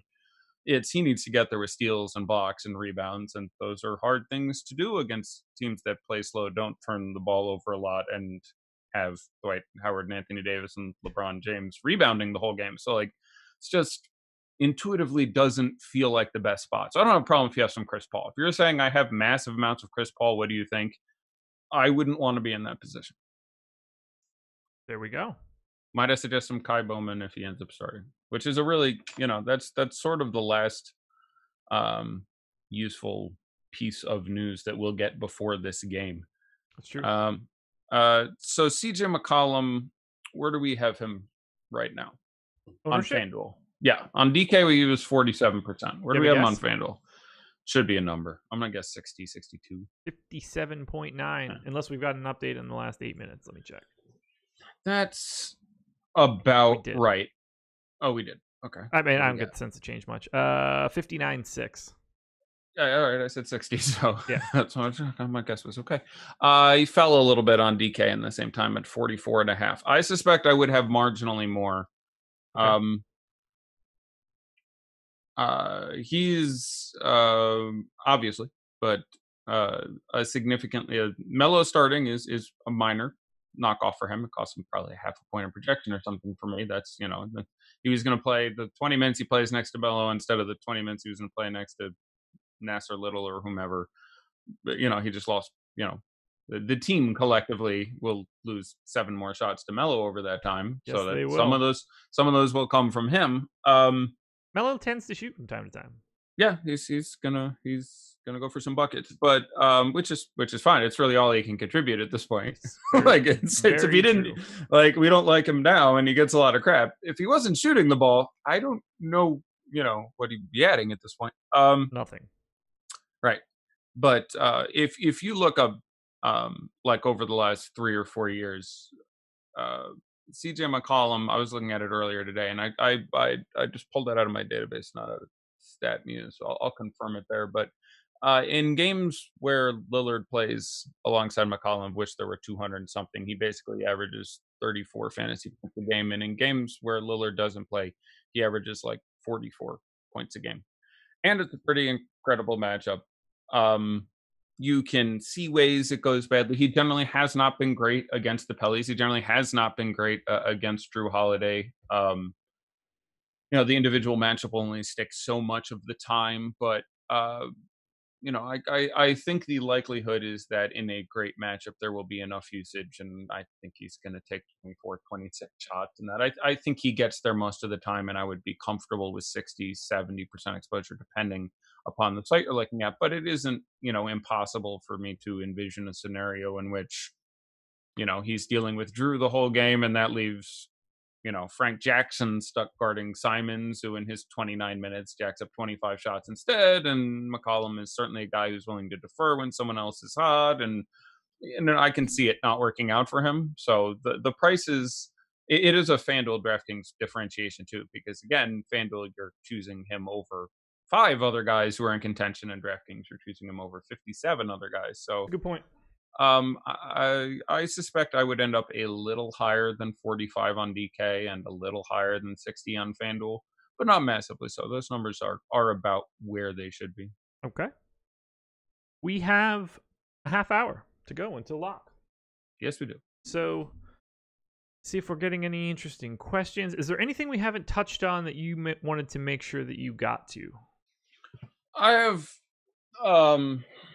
I would come in under on Jackson Hayes again. Okay. Ingram is back. That's not great for everyone's usage in general. Make the offense flow. It's good for everyone's efficiency in general. It's Portland's been pretty average when it comes to both pace and defense. This year. So far this year. But Hayes played whatever it was, 32 minutes in the last game. I think he took 5 shots. 3 of those came in the first 3 minutes of the game. He had like 15 fantasy points in the first 3 minutes because he had 2 blocks, 2 putbacks, and whatever. And then he had half a fantasy point a minute for 29 minutes. Now that's not fair or something you should ever do. If you remove the best couple minutes of anyone's game, their game log is going to look a whole heck of a lot worse. But he's not 3K 3,300 anymore. He's 4,900, and he's still looking to be 45% owned. I would end up coming in less. Whiteside has not drawn a lot of fouls this year. Hasn't been that much aggressive. Can I see Whiteside getting Hayes into foul trouble? Sure. Not as concerned as I would be. He projects just fine for me. I have him at like 33 fantasy points for $4,900. That feels very, very good. But again, at that ownership, I suspect I would come in a little bit less talking about him. I see Kempe is more high on our ownership. He should be. I have him pushing up to about 26 minutes and $3,600 against New Orleans. Doesn't need a whole lot more discussion. I think it's an important night to look at late swaps. I don't mind playing Devin Booker and Frank Kaminsky on FanDuel right now. I think they both had a way to get there anyway in what's a pretty strong matchup. And in the event Ricky Rubio and or Aaron Baines do not suit up for this game, I don't believe we have the news yet on either of those guys. They would be a couple of the people who I suspect would be the most exciting from a raw production standpoint of the backup point guards. A lot of people are talking about Devon Carter, and they should, bare minimum price on DraftKings. But it is worth pointing out that I have him getting 1 more minute than TJ Tyler, who nobody is talking about on that team, and he costs a little more. I think he's 3,500 on DK. I think both might be the minimum on FanDuel. I'd have to look. That sounds right. Neither of them particularly brilliant fantasy players. Obviously, we have a much larger sample on Johnson than Carter. Johnson is like a little over 0.8 per career fantasy points a minute. Carter is somewhere around 0.75 in his limited career. But at what I expect to be limited ownership, I like them both. But if Ricky Rubio is out, I wouldn't just pivot into Carter. I would have some pivot into Tyler Johnson there. One of the most overpaid men in the league, by the way. Undrafted, got the 1 big paycheck. Well, he got the weird paycheck too. It was like 8 million, 8 million, 28 million. Yeah, he had 3 years and 51 or whatever it was, broken up really weirdly, and then he was one of the guys who got matched too. That's why it was that. Right, they did it that way to try to bubble him away. Was it Memphis? Who the hell gave him the offer? I assume it was Brooklyn. It's pretty much always Brooklyn. It may have been Brooklyn. You may be right. They changed that now. You could pay them flat. You can redistribute that. Yeah. Which is exactly how it should be. Yeah, it's crazy to be like, oh, they have a cap bubble of this in this year, so we can structure this weird Bobby Bonilla type thing where they won't be able to match their like. But where so were we yeah, going? Yeah, I don't know. I was just going through, keep in mind pivoting onto those guys. One of the real edges I've seen this year is again that just people aren't pivoting enough, and just guys in a vacuum who should be owned X are owned 1/2 X because the news comes out past lock, and just not enough people are swapping based on that bit of news. We just got another super chat. Samuel Snyder, thank you very much. Rondo or Jackson? No site given. All right, so also he means Frank Jackson. DK, I think it's 44 on Rondo and 38 on Frank Jackson. I'm trying to remember who all is in for the Pellies now. Alexander Walker is still in, obviously, was never, but Hart is out. Do we assume Frank starts next to Drew, that we get Frank, Jew, Brandon, so on for the starting five? Probably. Jackson, actually, right. Actually, Holiday, Reddick, Ingram, Williams, Hayes. Okay, so Holiday is starting at point guard. Frank Jackson is not.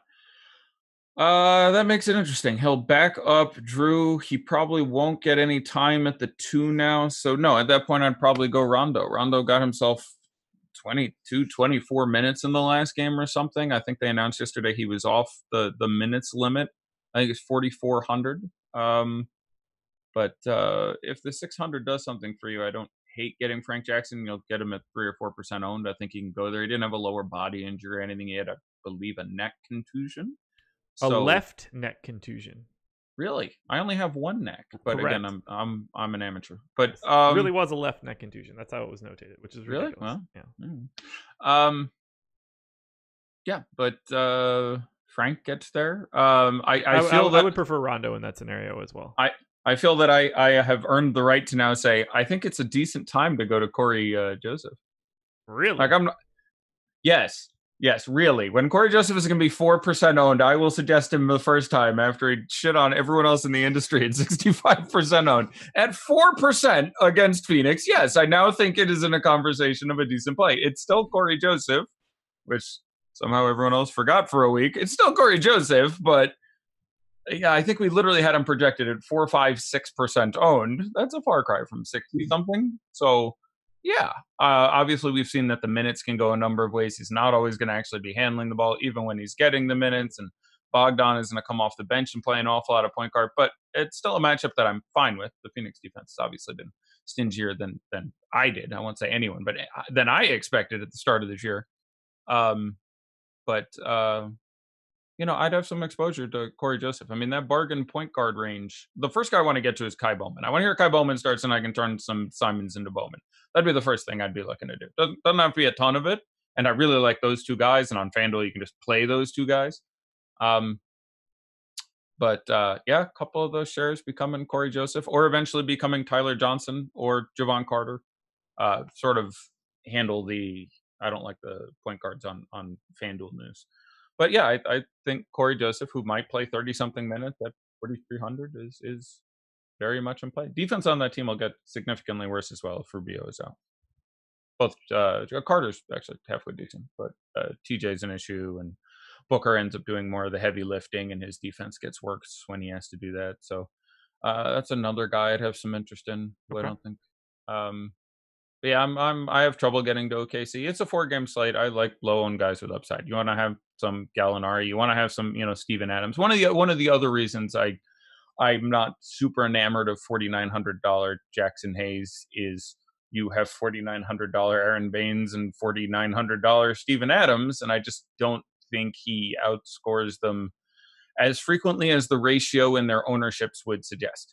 Like, they all cost the same price. He's going to be 50% owned, and we have them at Sesside, J-Val, and Whiteside. Whiteside is brilliant, by the way. I do like Whiteside by any raw projection standpoint. For sure. More than that's a really good spot for Whiteside there. Got his time limit there on the back-to-back, but only played, I think, 26-27 last night. Ooh, Warriors will start Green, Burks, Glenn Robinson III, Pascal, Willie Cauley-Stein. Okay, so they're sticking with point Draymond. So one option out of the way there. I have trouble getting to Bowman now. You could see the exact same thing. We clearly just saw a dude will just come in and get hot and they'll leave him in there. And it's a matchup where there's a very real chance he gets hot. So if we have him projected at a small number, and I don't see him on our top 2 pages, so we have him in, I'll guess he's 8 or 10% or something, you can match that. I think that's fine. But that means there's a very real chance dude plays 22 minutes. And that's a little hard to get to versus, say, 30 minutes of Anthony Simons or any of these other guys we're talking about. Does that make you like anybody else from the Warriors differently? Really makes me like Pascal. Gonna take even more shots now. Like I don't want point Bowman. I want point Draymond because Pascal has been doing his back down and doing various other things and will actually go out there and search his own shot. Makes me like Burks more. Burks now, picks up some even more assist upside. I really like Burks and Pascal. Okay. I'd be excited to have them both. I'm absolutely fine with it. I'm not shocked if I would project the combined shots between the two of them at 33, and they both cost 5. And Burks small forward on FanDuel. I'm all about that life. I've got more super chats for you. You ready? I love it. I think that's great. I think we should come out with a policy that we're donating all the super chats to some sort of charity, by the way. That's my official suggestion. I'll bring it up with Tom. I think that'd be great. I don't know what we're doing with that money. If I'm supposed to be getting a percentage, it hasn't come in yet. We've only had it for 10 days so far. My kids need to eat, man. Dylan Brooks and Anthony Davis or McCollum and Oubre? Yeah. I'm going to play McCollum and Oubre in cash between those two. I'm probably going to play McCollum and Oubre regardless. I don't mind either side of that. $4,500 in a brilliant matchup. Dylan Brooks is $4,500. He's going to play 30-something minutes and take double-digit shots against a woeful defense. Full stop. That is the Dylan Brooks Dave, just brilliantly priced on DraftKings and absolutely fine to get to on FanDuel. Anthony Davis, talk about, ceiling and floor projections. We've obviously seen there's a real possibility now due to limited minutes or whatever. OKC's defense isn't as legit as they've been in the past, but they're not bad. Although they're getting there. But there's potential for them to give him a difficult game. And if you got 35, 40 fantasy points out of Anthony Davis, I wouldn't be surprised if it's Anthony Davis. So if I got 90, I wouldn't be that surprised. That feels pretty weird. So I don't have any better take than anyone else as far as wrapping my hands around it. On FanDuel, it feels like a risky spend up. It is a risky spend up. I think we've established that. But, he's you and I were talking about this the other day. He's one of the most underrated players in the NBA. When he's healthy, he's the best player in the NBA. Yeah. Period. He's just Giannis. What does Giannis do better than Anthony Davis when he's healthy? Be more athletic. Basically it. It's okay. He's a little bigger. He's he might be he's not better at defending. He's not better at shooting. He's not better at handling the ball. I think he'd be a marginally better rebound if they played similar positions, similar amount. But Anthony Davis is better handling the ball. Anthony Davis or Giannis? Giannis. They've basically just got AD to the point where he can dribble twice now. He's better driving. Anthony Davis was a point guard until he was 17 or 18. Anthony Davis actually has really good handles. You don't see them much because he plays on teams with guys. He just doesn't end up dribbling the ball. That's a good Anthony point. Davis has pretty good handles. If you watch Anthony Davis, Google Anthony Davis handles, you'll come up with a 5-minute video. He's not Jason Williams out there or whatever, but he can. That's the white chocolate.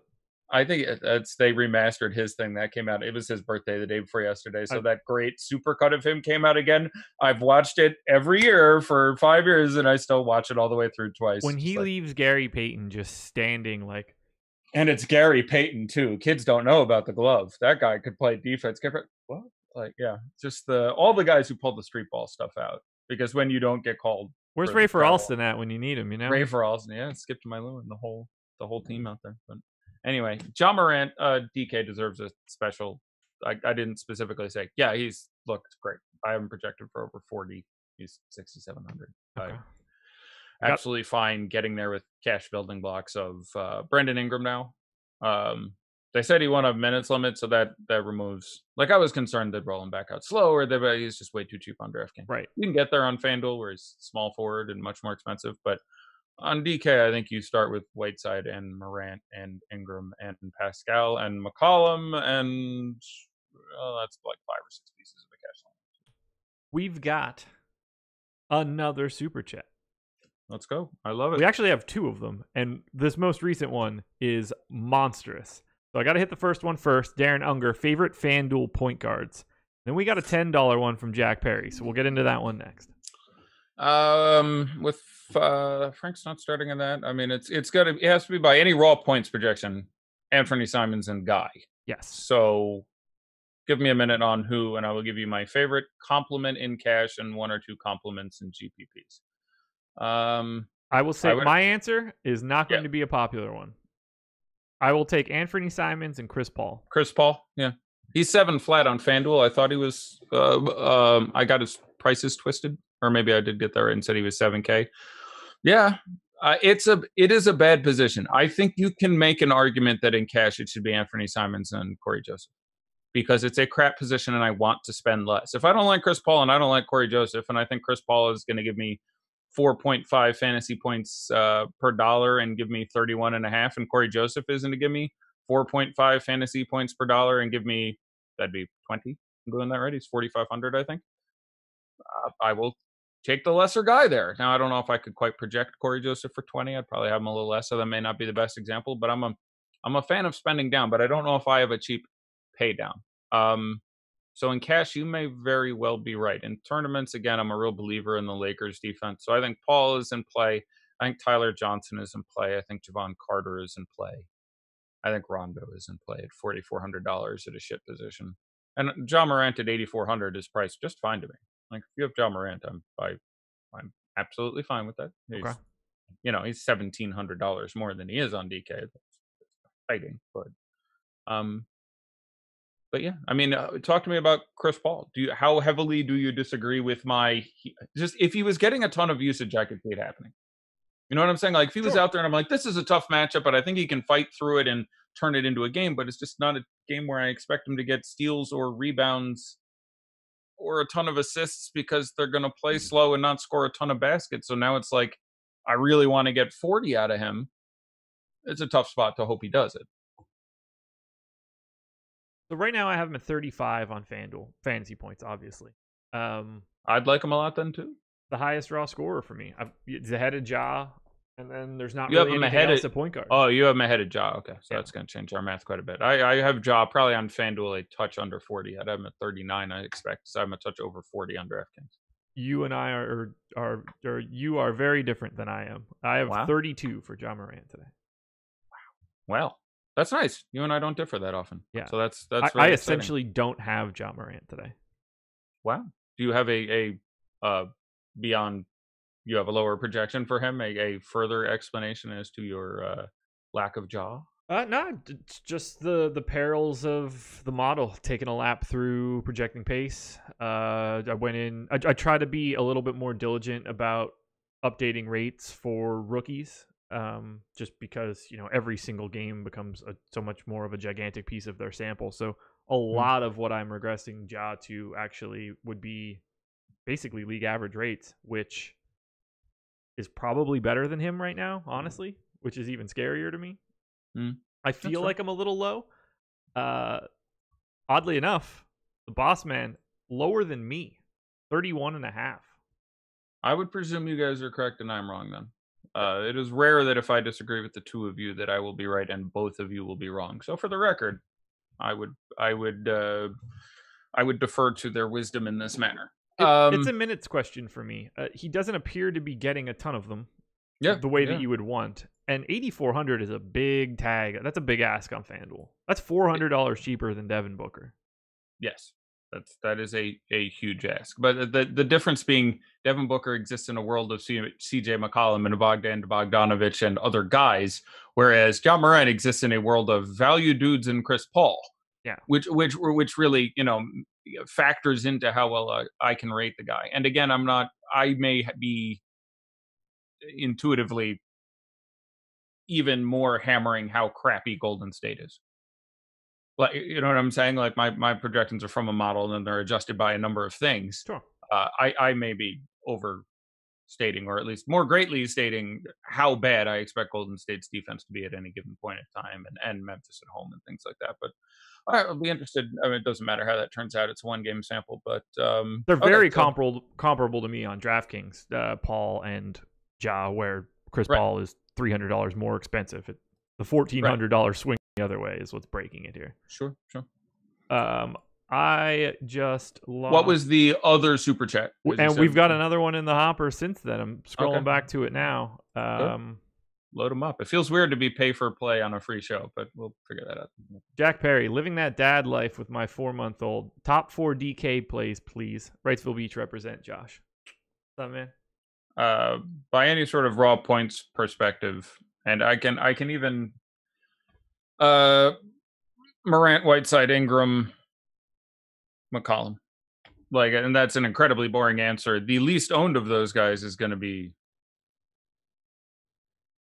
Morant or Ingram. I don't know what we haven't projected. I suspect they're closer to 20. Those other guys are going to be massively owned.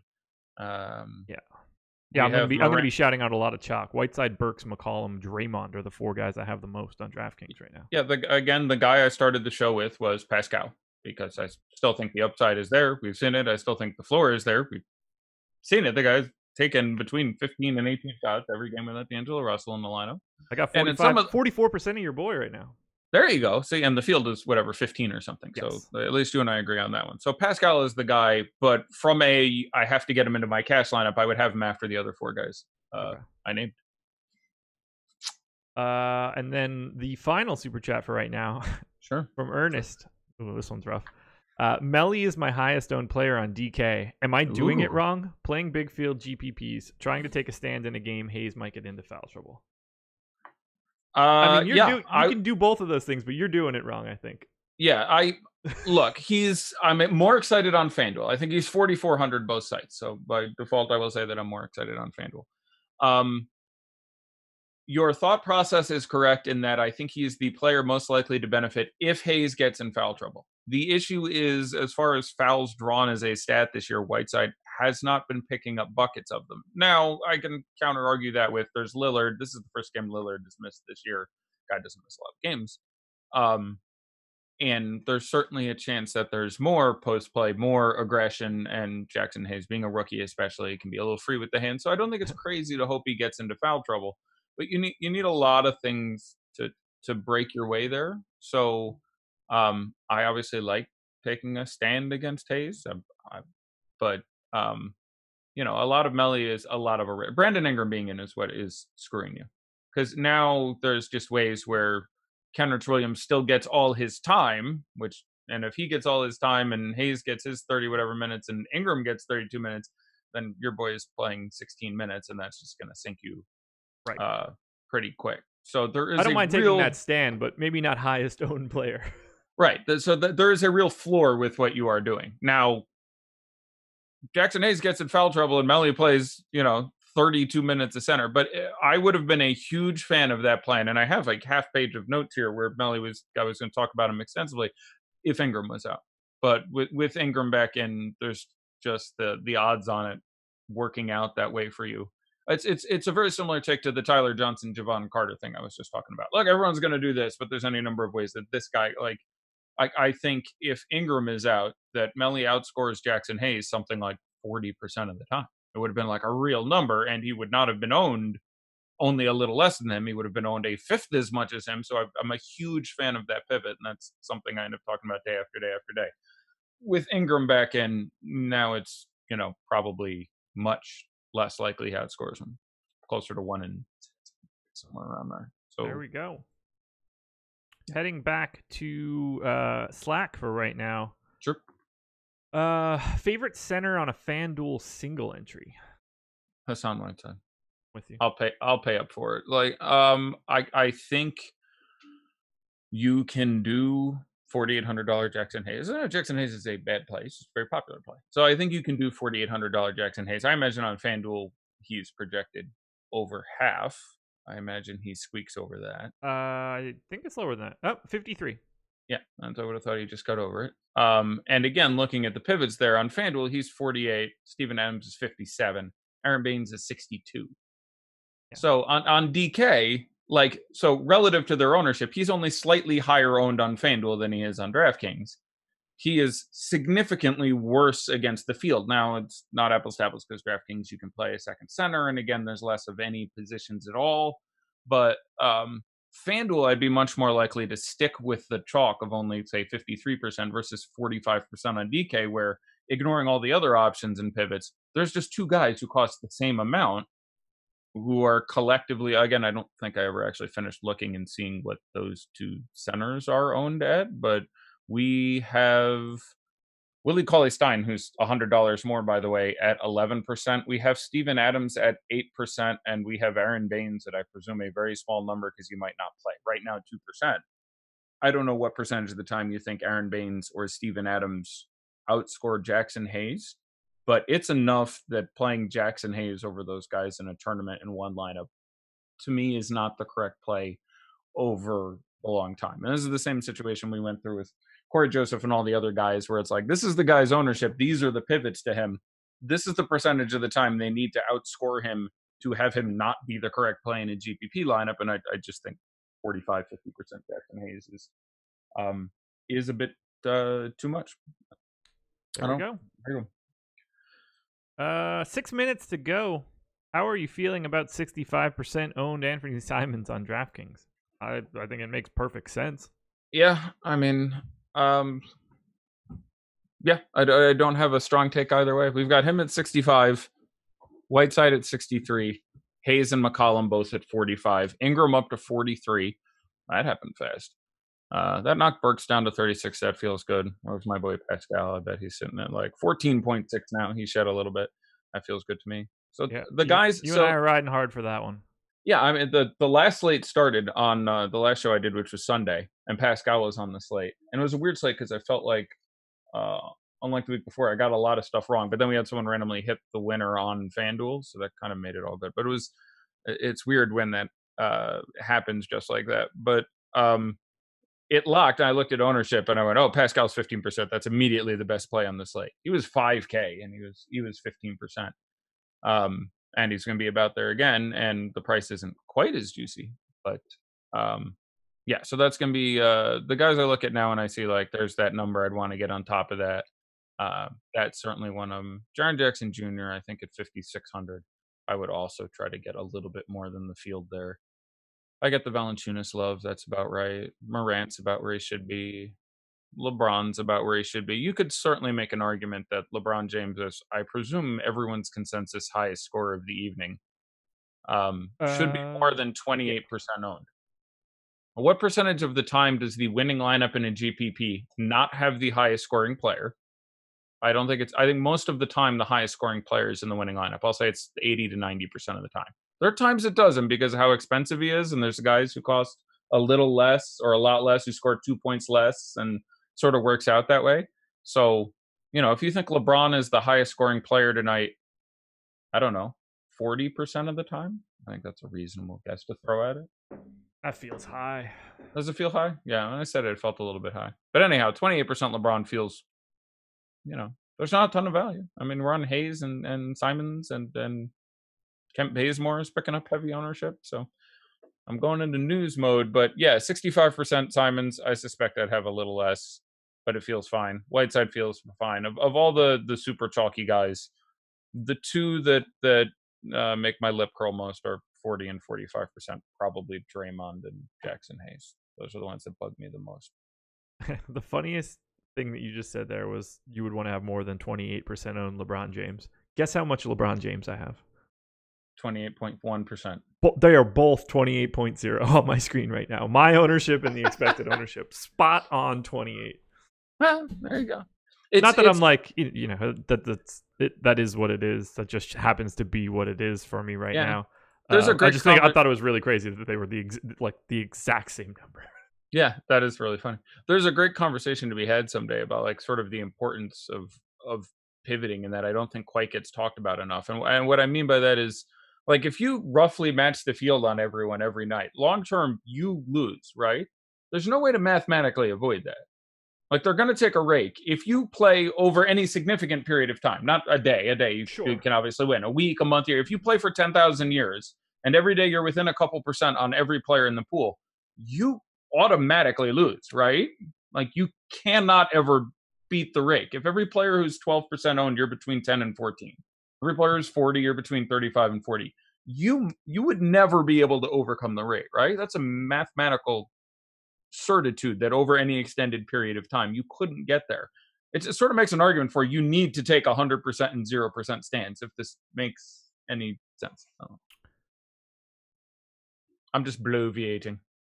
Could everyone be that bad that the wisdom of the crowds is good enough to beat that proportion of people? Does that make sense? Do you understand? I understand where I'm going with that? Right. I understand your question. It's sort of whether or not you could choose to, like, you don't have to play everyone that everyone plays.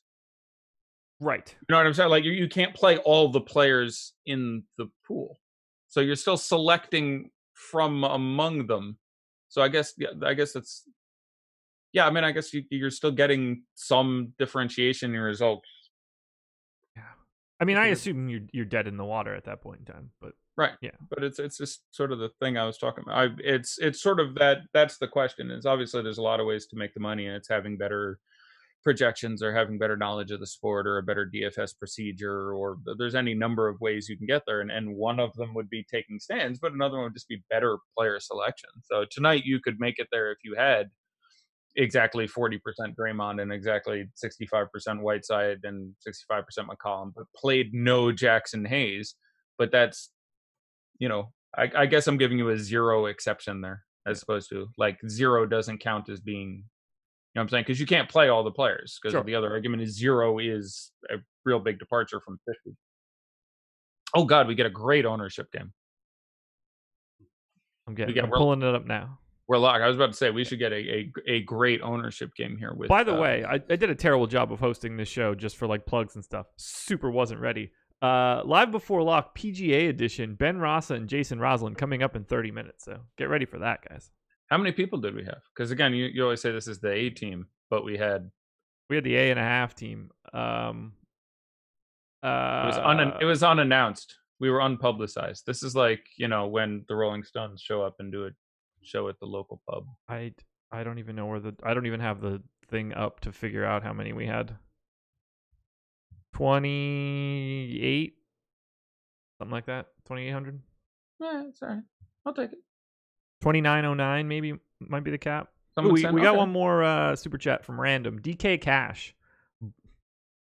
Brooks Dylan Brooks and $4,200 left over, or Burke and 3,700. Who? ? I can't help you with that one, man. I appreciate the 2 bones though. Thank you for your $2. We also can't help you because that game has locked. Yeah, both those have locked. So both Brooks and Burke have locked. Truly appreciate it. That one came in at 7:59, and I don't think that I could have figured out that question by 8:00. I blame Josh. Yeah, I would have had to look through any number of options. I suspect I'd have ended up on Burke's Bazemore, if I understood it correctly. All right, I'm opening up the big jam right now. All right, what'd they have tonight? Like 400, 350 maybe. Tuesday, only 4 games. 450. All right, 100K to first. No. All righty. So. Oh God, the ownership here is gonna be crazy. Crazy. Like, there was a real argument to be made that this crap was gonna be overowned on the 4 games. Like, rounding up, we have 4 guys 50% or higher. Who are they? CJ McCollum, Hassan Whiteside, Jackson Hayes, and those 3 are right? No. Okay. There's no way McCollum didn't get there. There's no way Whiteside didn't get there. Hayes came in well under? Correct. What's my boy owned? Do you have a guess? Well, it probably is well under. I'll say 37. 27. Wow. See, I did all that. No, I'm just kidding. I did none of that. That's amazing. Wow. Let's see what See if we can figure out why. The big news that came out was Ingram was in. I bet Ingram's got a damn number, by the way, while we're thinking about it. That's amazing. 27. 27 in a row? That's 30. Try not to do anything on your way to the parking lot. Parking lot, yeah. Good self-censor, though. Yeah, I tried. We should do a better job at that. Where's all right, because that one is particularly aggressive. Yeah, no, that's not cool. That's not cool. I mean, it's hilarious, but yeah, Berserker. Yeah. Did he say making? Okay. So all right, so wait, McCollum, Whiteside, not Hayes. Correct. Ingram. Correct.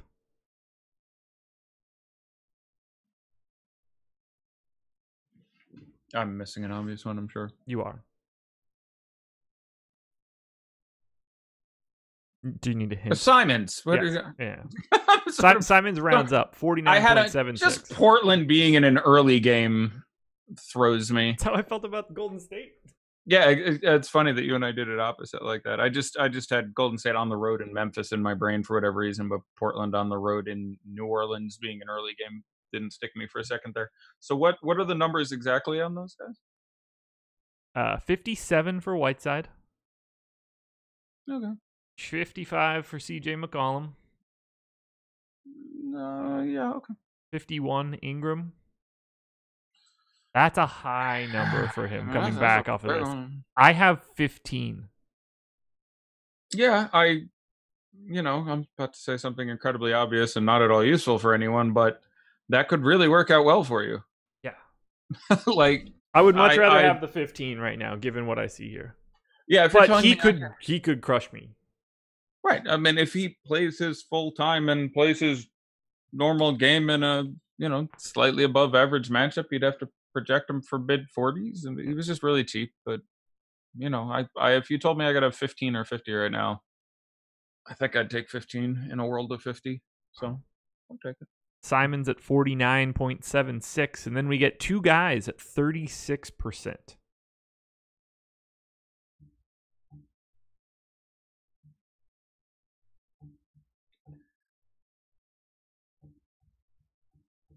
Alec Burks. That is one of them. I have significantly more than that. He looks great. I mean, he's just coming off, but like every sort of thing suggests that he should regress for more points, more assists, more whatever in the matchup with Memphis. I'm a big believer in. So, certainly Alec Burks, and then Draymond. Correct. Nailed it. Nailed it. Ja Morant, 29.8. Okay. I think we had them projected in a little less than that, but that's about where we were. Let me say, by the way, our ownership projections are amazing. They're not perfect. It's impossible to be perfect. They are so much vastly better than any other ownership projections I've ever seen by such a staggering degree. And I've looked at ownership projections for at least 4 companies and 3 sports. And it's so difficult to do well. Plus, considering the rapidity, celerity, and frequency that they are updated, amazing. Like if I had to pick one thing to get the site for, it might be ownership projections. Like if you told me you can subscribe to Osmo, it's $1 a day, but you get one thing. You can have the shows or the projections or the rankings or the anything. I think my choice would probably be ownership projections. It would be mine. Okay, just saying.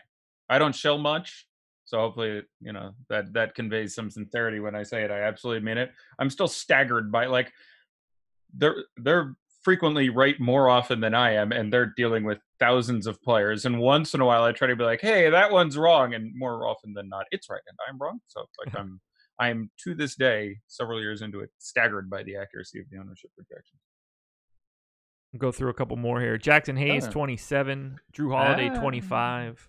Eric Pascal, 23.5. Ah, they got on our guy. I mean, you're still over. But I've got 45. Feels good. Jaren Jackson Jr., 22. I like that. Jonas, 20. Redick, 16. Dylan Brooks, 14. There's the big one. Carmelo Anthony 13. Really? You got up that high? I don't have him. Yeah, like I said, was if you have, I think at the beginning I said, look, if you have 10, 15% Carmelo Anthony, I think it's fine. It's more of a catch. Like that feels, I mean, just the value is shit. Like if he was 10, 15% owned and there were lots of guys in the threes that I was like, that guy's great, then I would be like, okay, I think this is a real problem. There is literally Kent Bazemore, and I'm trying to think of next guy whose price begins with a 3, who I don't hate. Yeah, I'm really struggling. Okay. Like it is a. Am I missing someone? Like who? Assuming you don't get, Javon Carter, Tyler Johnson. I'm trying to think of a non-Kent Bazemore, non-Carmelo Anthony player whose number starts with a 3. Is there anyone owned more than 5% whose price starts with a 3 who is not named Kent Bazemore or Carmelo Anthony, who does not play for the Blazers of the Trails? No. Okay, right. So that makes it less. It does feel, normally you feel dirty doing it because, like, we're super smart guys. We know Carmelo Anthony isn't good at basketball. We're not falling for that crap. But no Damian Lillard. Matchup against New Orleans. No other value in his price range that is acceptable. That's why I would not feel super aquatic to have lots of no. That is everybody for the double digits. Trying to see who played themselves. Derek Favors? Damian Lillard. Yeah. Damian Lillard at 0.5%. Lonzo Ball 0.3. Lonzo would have been nice today. I was really hoping we got Lonzo. That's it. He was real cheap. He was real cheap on DK. Lonzo, that is. Yeah. That would have been a fun one. I'm a big Lonzo fan. I'm certainly a big fantasy Lonzo fan. 2% Scal's too low. Yeah, I can go with that. If Hassan Whiteside's 57% owned, 2% Scal's too low. Yes, at 32 or 33 or whatever he's going to be. Yeah, he's still, pure backup center there. So, yep, no, that makes sense. And yeah, so again, keep an eye on late swap. If Rubio is out, Javon Carter, Tyler Johnson is value plays. Ricky Rubio should get a cookie and get boosted up and try to get overexposed to him because without Rubio there in a good matchup, he can certainly do some damage. If Aaron Baines is out, Frank Kaminsky. What's like Frank Kaminsky owned on FanDuel? Like this is this weird universe where Frank Kaminsky plays 32 minutes of center tonight in a really good matchup and bombs 8 threes, and he's like $5,000 on FanDuel. But I think he'd probably be like 5%. I'd enjoy that play. Sorry, I didn't mean to put you on the spot there. Oh, no, you're fine. You're fine. I was making some updates to things on the back end here.